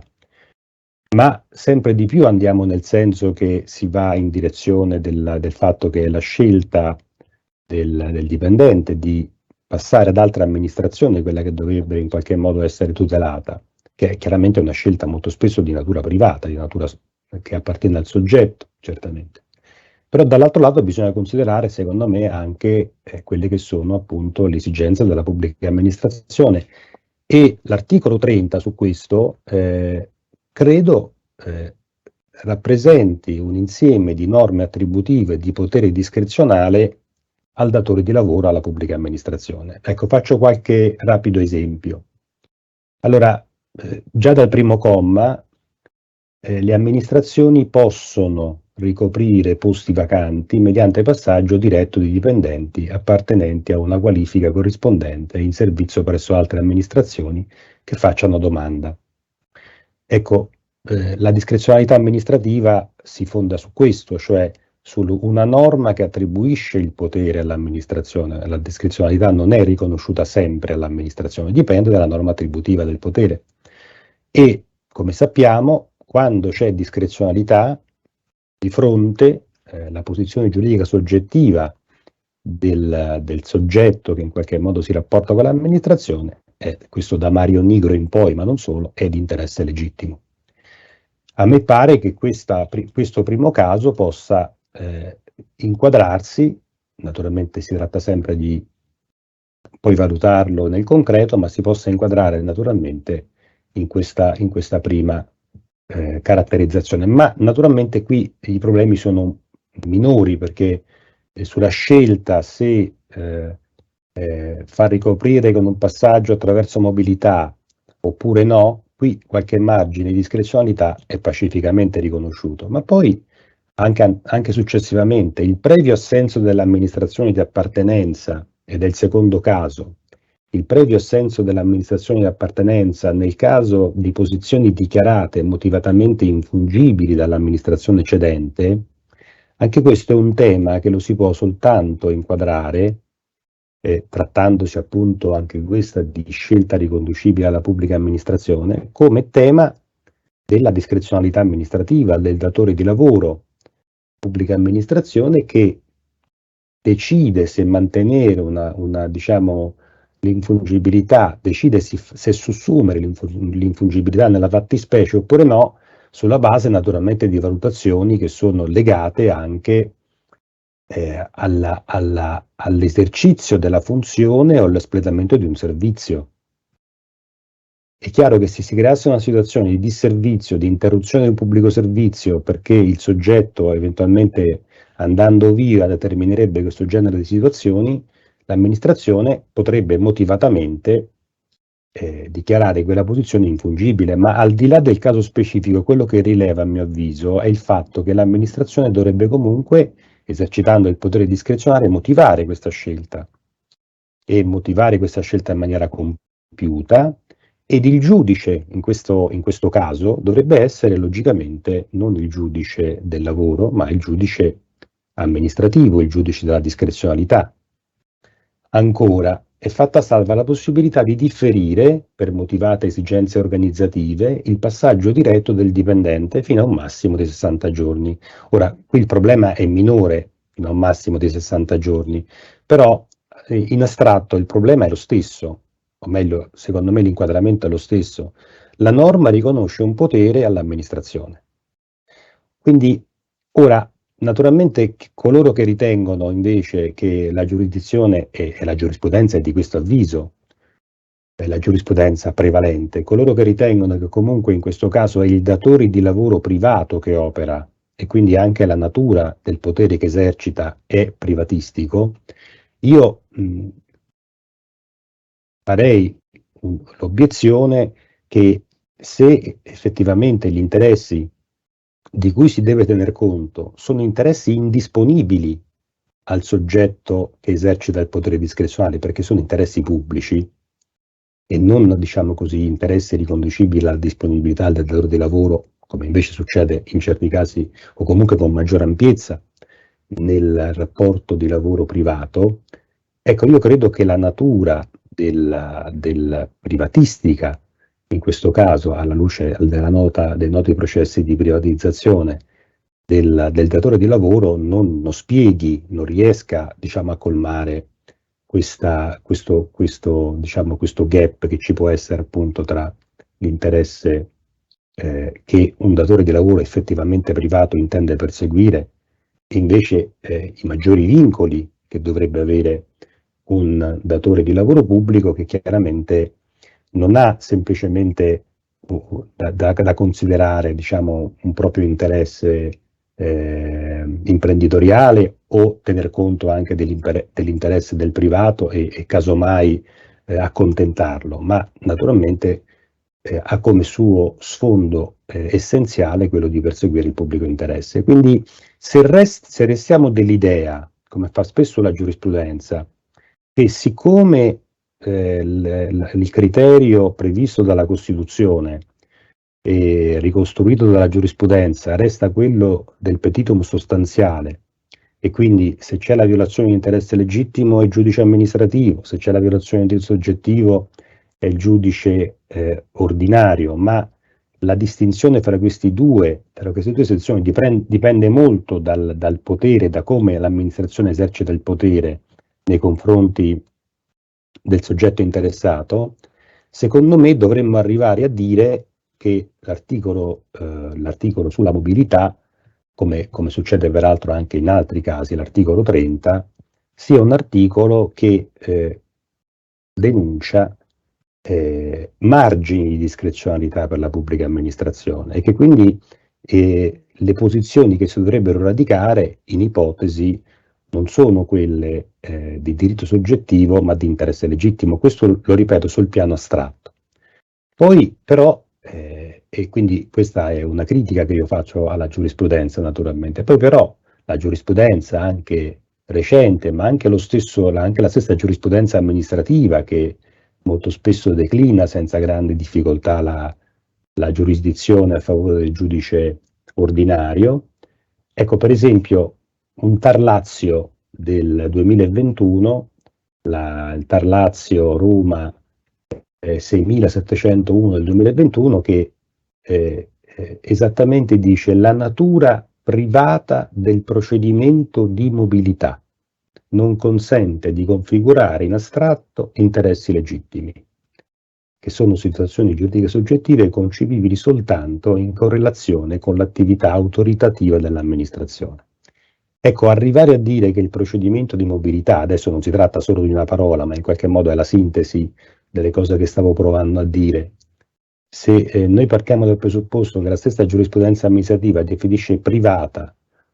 a natura privata, il procedimento di mobilità, è chiaro che a questo punto sarebbe molto più semplice stabilire una giurisdizione esclusiva del giudice ordinario su queste tematiche, piuttosto che continuare in qualche modo con questa finzione dell'interesse legittimo davanti al potere discrezionale del diritto soggettivo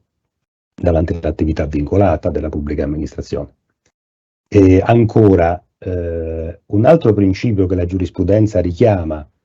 per dire che è giusto che ci sia la giurisdizione, che si legittima la giurisdizione del giudice ordinario anche sulle procedure di mobilità, a parte, ecco,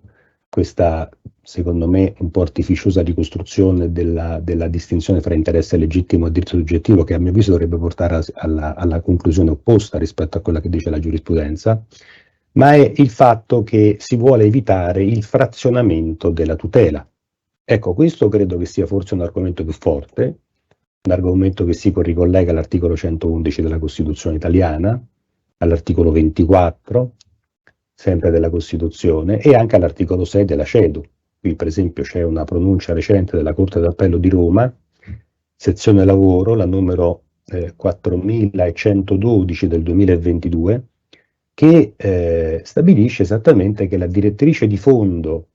è quella di evitare il frazionamento della tutela giurisdizionale, che può comportare che sul medesimo rapporto abbiano a pronunciarsi due giudici diversi con possibilità di differenti risposte ad una stessa istanza di giustizia. Questa, secondo me, io parlo chiaramente del tema della mobilità, immaginandolo come una naturale prosecuzione, a mio avviso, della procedura concorsuale che ha portato l'amministrazione a coprire un posto perché ne aveva bisogno in termini di funzionalità. Questa potrebbe essere l'argomentazione giusta, o comunque più sostenibile, meno criticabile probabilmente, per poter stabilire che anche in tema di mobilità ci sia la giurisdizione del giudice ordinario. Che cosa resta in realtà al giudice amministrativo su questa tematica, come in generale, naturalmente? Ecco, lo diceva prima anche la collega Fiata, io non ho trovato altri riferimenti contrari, cioè sostanzialmente il fatto dei cosiddetti atti di macroorganizzazione, quindi atti che sono a premessa della possibile mobilità, quindi, oppure quando, e qui secondo me anche qui si dovrebbe giustificare la giurisdizione del giudice amministrativo, quando l'amministrazione dispone in qualche modo in termini di mobilità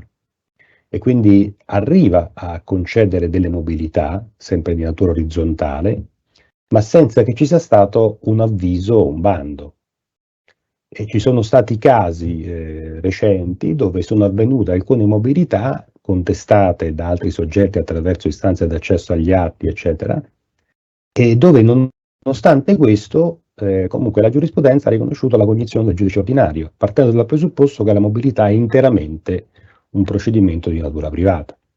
Però anche qui, capite, il fatto di non aver nemmeno bandito, di non aver nemmeno proceduto a nessun avviso, eccetera, io credo che possa naturalmente comportare anche problematiche legate a scelte certamente anche di violazione di legge diretta, quindi con l'articolo 30 del testo unico pubblico impiego. Si potrebbe effettivamente anche giustificare una scelta del giudice ordinario in questa materia, perché si tratta di un'attività vincolata che non è stata in alcun modo rispettata, però anche su questo forse qualche dubbio si potrebbe nutrire. Però il problema di fondo è che a quel punto la giurisprudenza talvolta non arriva nemmeno a sindacare il perché di certe scelte discrezionali fatte dall'amministrazione, e quindi in pratica la scelta del giudice ordinario comporta molto spesso una diminuzione di tutele rispetto alle ragioni che sono alla base di certi meccanismi legati alla mobilità. Ora, volendo, diciamo, fare anche qualche riferimento alla giurisprudenza nostrana, cioè delle Marche, c'è un bel caso recente che peraltro ha visto coinvolto anche un nostro collega, cioè il professor Cinelli, che ho trovato tra coloro che difendevano le varie parti interessate. Un caso recente, il TAR Marche Ancona numero 416 del 2022, anche questo è un caso di mobilità, dove si pone un caso chiaro in cui la giurisdizione dovrebbe essere del giudice amministrativo, anche se poi nel caso di specie il TAR declina la giurisdizione, però in un obiter dictum individua bene quale dovrebbe essere il caso. Quindi la scelta sul ricorso ad un canale di provvista anziché ad un altro quindi di provvista chiaramente di personale, rientra nel potere discrezionale dell'amministrazione, censurabile di fronte al giudice amministrativo per violazione di interesse legittimo. In sostanza, dice il TAR Marche, nell'adozione di tale decisione l'amministrazione opera su un piano diverso da quello della gestione del rapporto di lavoro, poiché esprime una potestà autoritativa nell'ambito organizzativo dei propri uffici, la cui legittimità deve essere sindacata dal giudice amministrativo, in quanto rispetto ad essa la posizione dell'aspirante all'assunzione appartiene alla sfera degli interessi legittimi. Quindi ecco, sulle modalità del canale di provvista anziché un altro, allora lì c'è una scelta in qualche modo riconducibile alla discrezionalità. Ora, un'ultima battuta vorrei farla, ripeto, tenuto conto del fatto che con riferimento alla mobilità comunque non ci sono, almeno per quello che sono riuscito a trovare, non ci sono grandi differenze rispetto alla giurisprudenza tradizionale che in qualche modo collega tutte queste attività, non tanto perché prive di rilevanza pubblicistica, quanto perché il datore di lavoro è privato e quindi quasi per connessione, quasi per derivazione c'è la natura privatistica dei rapporti. Quindi su questo si conferma la giurisprudenza tradizionale, nonostante, lo ripeto, secondo me ci siano grandi margini per cambiare questo genere di impostazione fin dall'articolo 30 del testo unico pubblico impiego. Un altro caso che mi piace evidenziare, che è emerso peraltro in sede di discussione preliminare a questa bella conferenza, a questo bel convegno, è quello della rotazione prevista nella legge Severino. Ora, perché qui naturalmente in che senso la rotazione prevista nella legge Severino? Perché la mobilità potrebbe essere vista in qualche modo, anche il senso del movimento che la rotazione dà, potrebbe essere vista in qualche modo come riconducibile ai processi di mobilità. Però ci sono diciamo delle significative differenze. Anzitutto perché la mobilità è un procedimento, almeno quella prevista nell'articolo 30, quindi non quella obbligatoria, è un procedimento a distanza di parte, quindi è su richiesta del soggetto interessato e poi eventualmente parteciperà a una procedura minimamente competitiva e così via. Invece la rotazione prevista dalla legge Severino è una misura di prevenzione degli abusi amministrativi che è lo stesso datore di lavoro che dispone,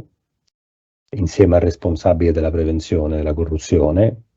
e viene fatta naturalmente per evitare che ci siano quelle che è la stessa ANAC definisce le incrostazioni nello svolgimento di una funzione. Ora, quindi diciamo c'è questa differenza, una prima importante differenza. Poi invece c'è un elemento comune sul discorso dell'infungibilità, perché effettivamente la rotazione ordinaria cosiddetta prevista dalla legge 190 del 2012, la rotazione che trova il limite dell'infungibilità nella legge Severino è sostanzialmente, a mio avviso, la medesima di quella che trova appunto nell'articolo 30 il suo rilievo con riferimento alla mobilità. Poi altro discorso naturalmente ancora è la rotazione straordinaria, perché visto che stiamo parlando brevemente della legge Severino, perché la rotazione straordinaria prevista anch'essa ora nel testo unico pubblico impiego, se non sbaglio, ma comunque un istituto introdotto sempre dalla legge Severino, e lì è la rotazione imposta dal fatto che un soggetto che magari ha un ruolo di responsabilità della pubblica amministrazione sia stato colpito da diciamo un qualche provvedimento che potrebbe essere, poi questo dipende secondo me un po' anche dall'impostazione del proprio piano di prevenzione della corruzione all'interno dell'ente, ma potrebbe essere o l'avvio di un procedimento disciplinare oppure un avvio di un procedimento penale o in certi casi addirittura si dice, ma secondo me per delimitare meglio la fattispecie, un rinvio a giudizio. E poi lì bisogna vedere per quali fatti, se tutti i fatti, se soltanto quelli previsti dal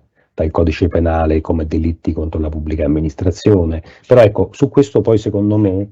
ci sono grandi margini che sono rilasciati sia al codice di comportamento dell'ente sia al proprio piano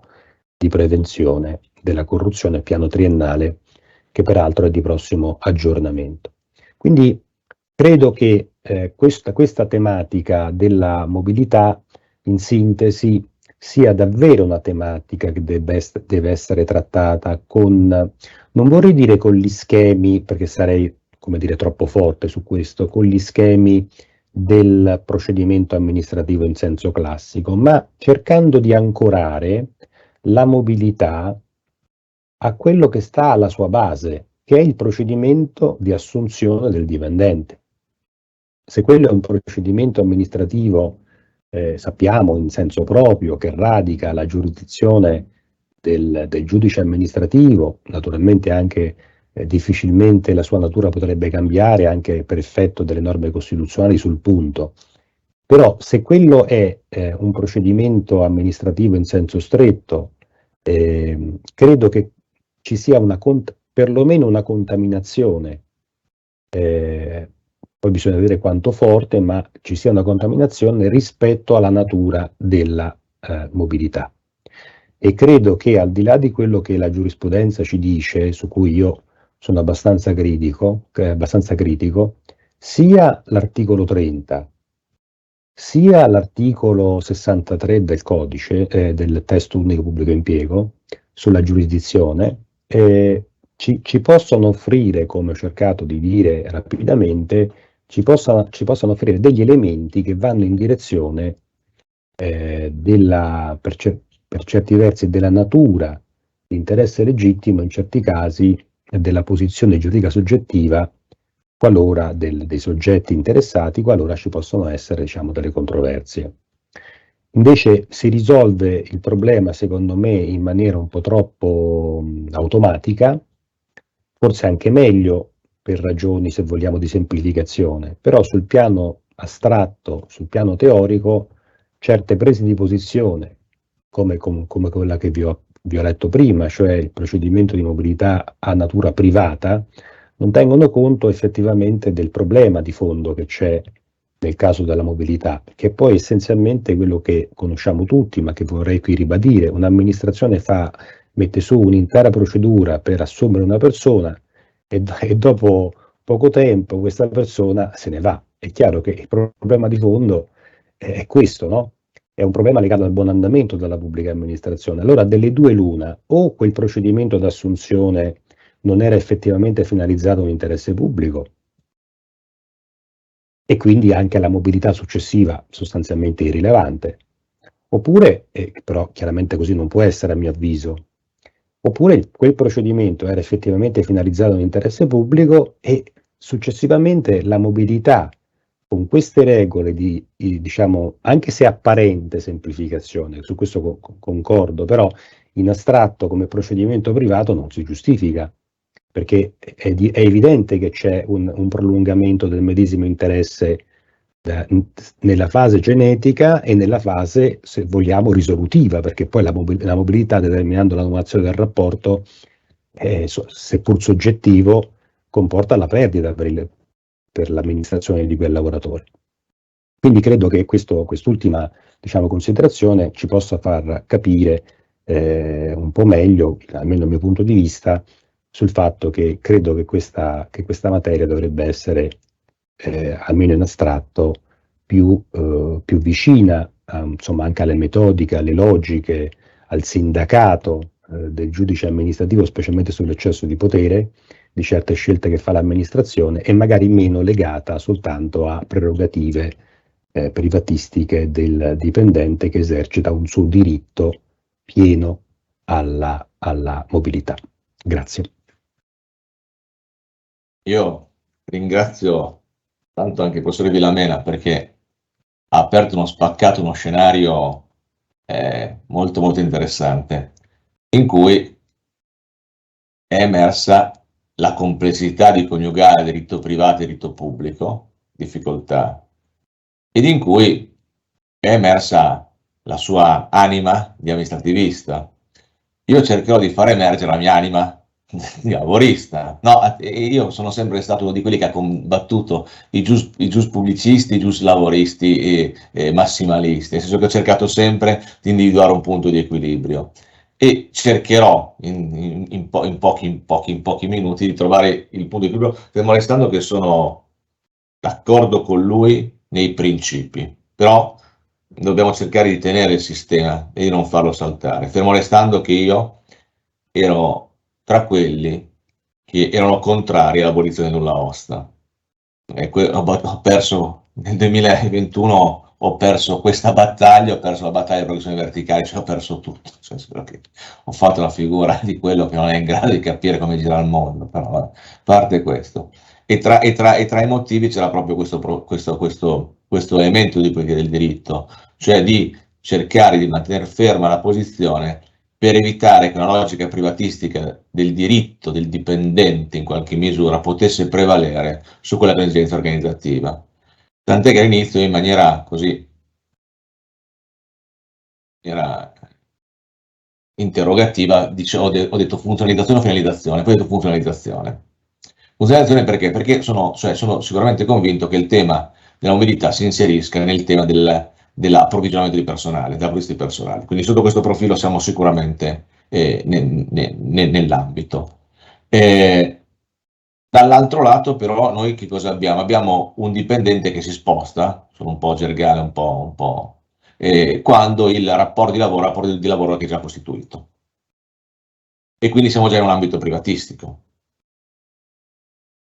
Terza considerazione, è vero che c'è un ambito di discrezionalità, ma qua il tema è discrezionalità amministrativa e discrezionalità privatistica. Perché quando parla di interesse legittimo, mi viene in mente l'interesse legittimo del diritto privato, che null'altro è che il diritto pretensivo, che è il diritto strumentale, di fronte a una posizione pretensiva, perché la posizione è pretensiva. Io non ho un diritto potestativo a passare, perché io faccio domanda, poi l'amministrazione mi sceglie come diritto pubblico o diritto privato, perché se diventa diritto pubblico, l'altro elemento, sempre parlando del diritto, è che la mia scelta è sempre sindacale davanti al TAR. Io scelgo il professor Olivelli, che ovviamente non è un professore, ma nel caso specifico è un dipendente di categoria apicale, però, e mi dico no, non dovevi scegliere lui, dovevi scegliere la professoressa Fiata, perché l'interesse pubblico avrebbe previsto una scelta diversa. E quindi questo può diventare un elemento di quel diritto che ci porterebbe forse a dire cerchiamo di conservare per quanto è possibile l'esistente. Perché quando tu dicevi, Stefano, il 30 comune delle amministrazioni possono, purtroppo noi giuslavoristi siamo più sostanziali e meno formali di voi, cioè anche i giudici costituzionali ci hanno insegnato a leggere il possono come il devono, ok? Quindi questo possono è un tema di devono, perché prima sulla Fiata e anche i professori Olivelli ci ricordavano che cosa? Il decreto concretezza. Il decreto concretezza e poi il PNRR fino al 2024 la mobilità è sospesa. Se è sospeso vuol dire che è un obbligo. Quindi questo possono leggiamo come devono. Quindi questo è il primo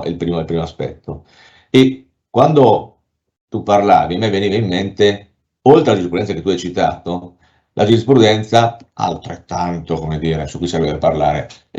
sullo scorrimento delle graduatorie, che dicono se tu impugni la decisione di non scorrere, giudice amministrativo, se invece tu fai vedere il tuo diritto allo scorrimento, giudice del lavoro, con il tema di disapplicazione del dato presupposto, quello che ne segue. Proprio ieri ne parlavo, cioè questo è un punto di difficile chiusura, perché questo è un tema di diritto sostanziale. Qua la vince o la perde bravo avvocato, perché sul piano teorico il punto di confine, almeno se lo scopriamo oggi, lo brevettiamo, perché vuol dire è un qualche cosa di estremamente difficile. E la problematica è una problematica analoga. Quindi per cercare di arrivare al punto, io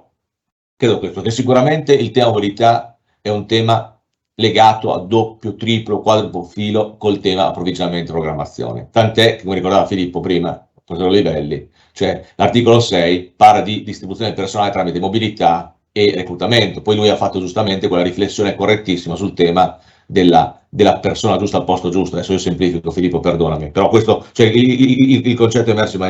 in maniera estremamente chiara.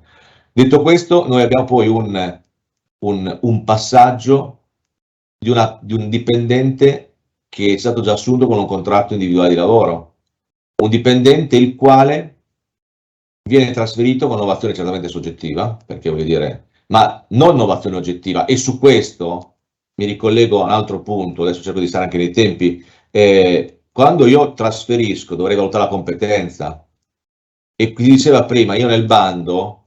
privato, a questo punto, chiamiamolo avviso, sì, ma non dobbiamo farci, insomma, chiamiamolo avviso, cioè, vabbè, quando mi indichi i requisiti devono essere requisiti di competenza, non formali, perché cosa abbiamo assistito molte volte? A bandi che nei requisiti mi indicano un certo titolo di studio. Io ho un informatico bravissimo che ha fatto una spiegazione informatica, ma la laurea di storia,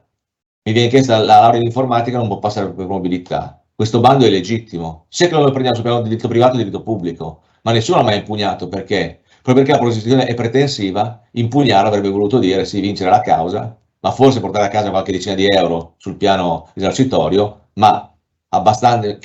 penso male, faccio peccato, però insomma forse ci prendo, la procedura di mobilità successiva non avrebbe assolutamente avuto esito soddisfacente per lui, perché c'era, come dire,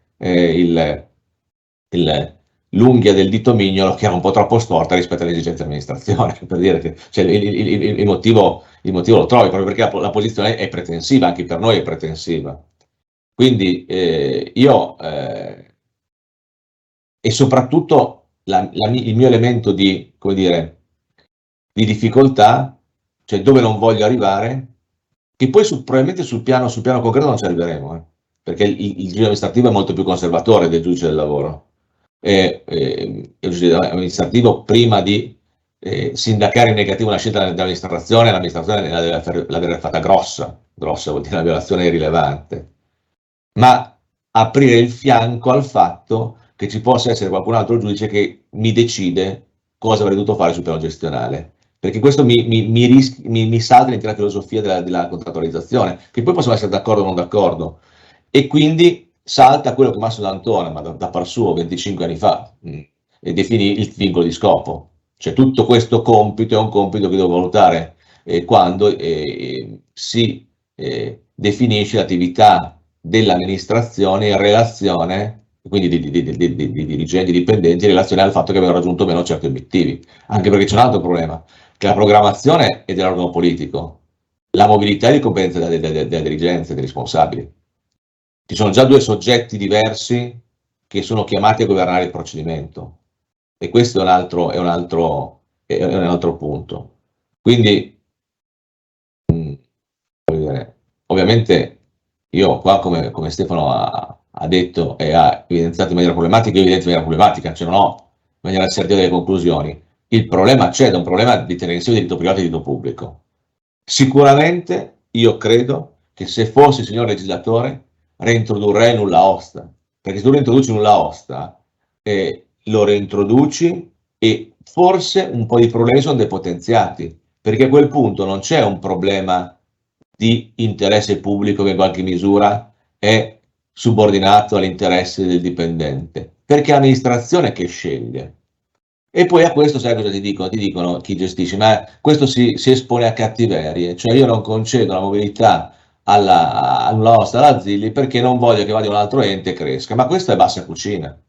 Tu non puoi sulla base della bassa cucina cercare di tenere insieme un sistema, perché il sistema ti salta. Tant'è che i due ex presidenti dell'ARAN, cioè l'ex presidente, non dico chi la pensava come, su nulla osta avevano una posizione opposta. C'è chi l'aveva come me e chi l'aveva in maniera contrapposta, sulla base di due esigenze diverse, ma che erano due esigenze diverse che consideravano l'elemento gestionale, non l'elemento di impianto teorico, che l'impianto teorico viene sempre visto come una cosa pesante, ma è una cosa che ti permette invece di tenere insieme il sistema. E siccome la posizione del dipendente è comunque pretensiva, quindi non ha un diritto soggettivo a passare, cioè questo è evidentemente pieno, è evidente, perché complicarci la vita con questi aspetti? Perché poi l'altra questione, questo chiudo perché dopo vengo rimproverato sulla Ziglia dell'ultima, senza procedimento disciplinare, quindi illegittimamente, ma prima sei sanzionato e poi penserai alle conseguenze, ma a parte questo, essendoci questa, diciamo, posizione meramente pretensiva, io voglio che l'amministrazione ne rigoverni, e soprattutto il tema delle posizioni infungibili, motivatamente infungibili, è un altro profilo che con questo non si chiude, perché mi verrebbe da dire: qua sto provocando. Io come amministrazione dichiaro tutte le posizioni motivatamente infungibili, quantomeno quelle apicali. Perché? È perché io non posso fare a meno di quelle posizioni. Perché sarebbe come dire: io faccio una struttura organizzativa, definisco certe posizioni e poi dico che quelle posizioni sono fungibili, che vuol dire ci possono essere o non ci possono essere. Allora o mi parli di persona, ma allora è discriminatorio, o altrimenti facciamo un passo indietro e lo rimettiamo a quello che è diciamo, l'interesse dell'ente. Anche perché, io dico sempre che chiudo, poi sto sempre per chiudere, è un po' come il part-time. Il part-time, che cosa si dice? Il part-time è concesso sulla base di esigenze, è riconosciuto sulla base di esigenze dell'amministrazione. Poi leggiamo i contratti collettivi. I contratti collettivi cosa ci dicono? Che il part-time è sempre concesso a meno che, cioè ti girano la formulazione, ti dici, è questa cosa, non è questa cosa. Perché una cosa è partire dall'ente, una cosa è partire dal singolo. Perché se tu parti dal singolo vuol dire che non ho sempre diritto a meno tranne che. Invece se parti dall'ente non ho mai diritto a meno che. Quindi vuol dire, il sistema cambia. E poi una parola soltanto sul portale del reclutamento, mezza parola. Sì, il portale di reclutamento unito al fatto del venir meno di nulla osta, secondo me non va nella logica di scegliere la persona giusta, anche perché se tu pubblichi il curriculum, quindi tantissimi curricula da leggere, ma poi la persona giusta come quella individuo sulla base della competenza che devi ottenere, e allora qua iniziano i telefoni bollenti a chiamare a destra manca, con previsioni, con comportamenti anche al limite della legittimità, e forse anche credo nel codice della privacy, dicendo: ma la Zilla, Fiata, Olivelli, Vilamena, Boscati come sono? E allora chi se lo vuole tenere dice pessimi, perché non vuole che vadano via. Chi invece li vuole mandare via, e magari siamo 5 che vogliono andare via, dicono ottimi, no? Quindi capisci, sono questi aspetti formali che alla fine fanno un po' perdere di vista quella che è la sostanza delle cose. Sono le 36, la punizione sta già arrivando, io vi ringrazio veramente, anche questo pomeriggio è stato un bellissimo pomeriggio, molto pieno di contenuti e anche di suggestioni, poi voglio dire, le approfondiremo, e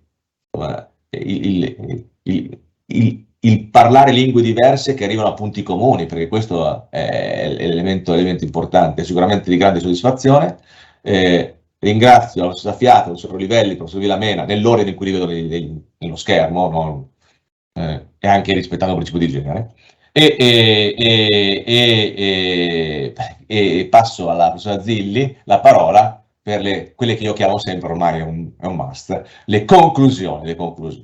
Grazie davvero.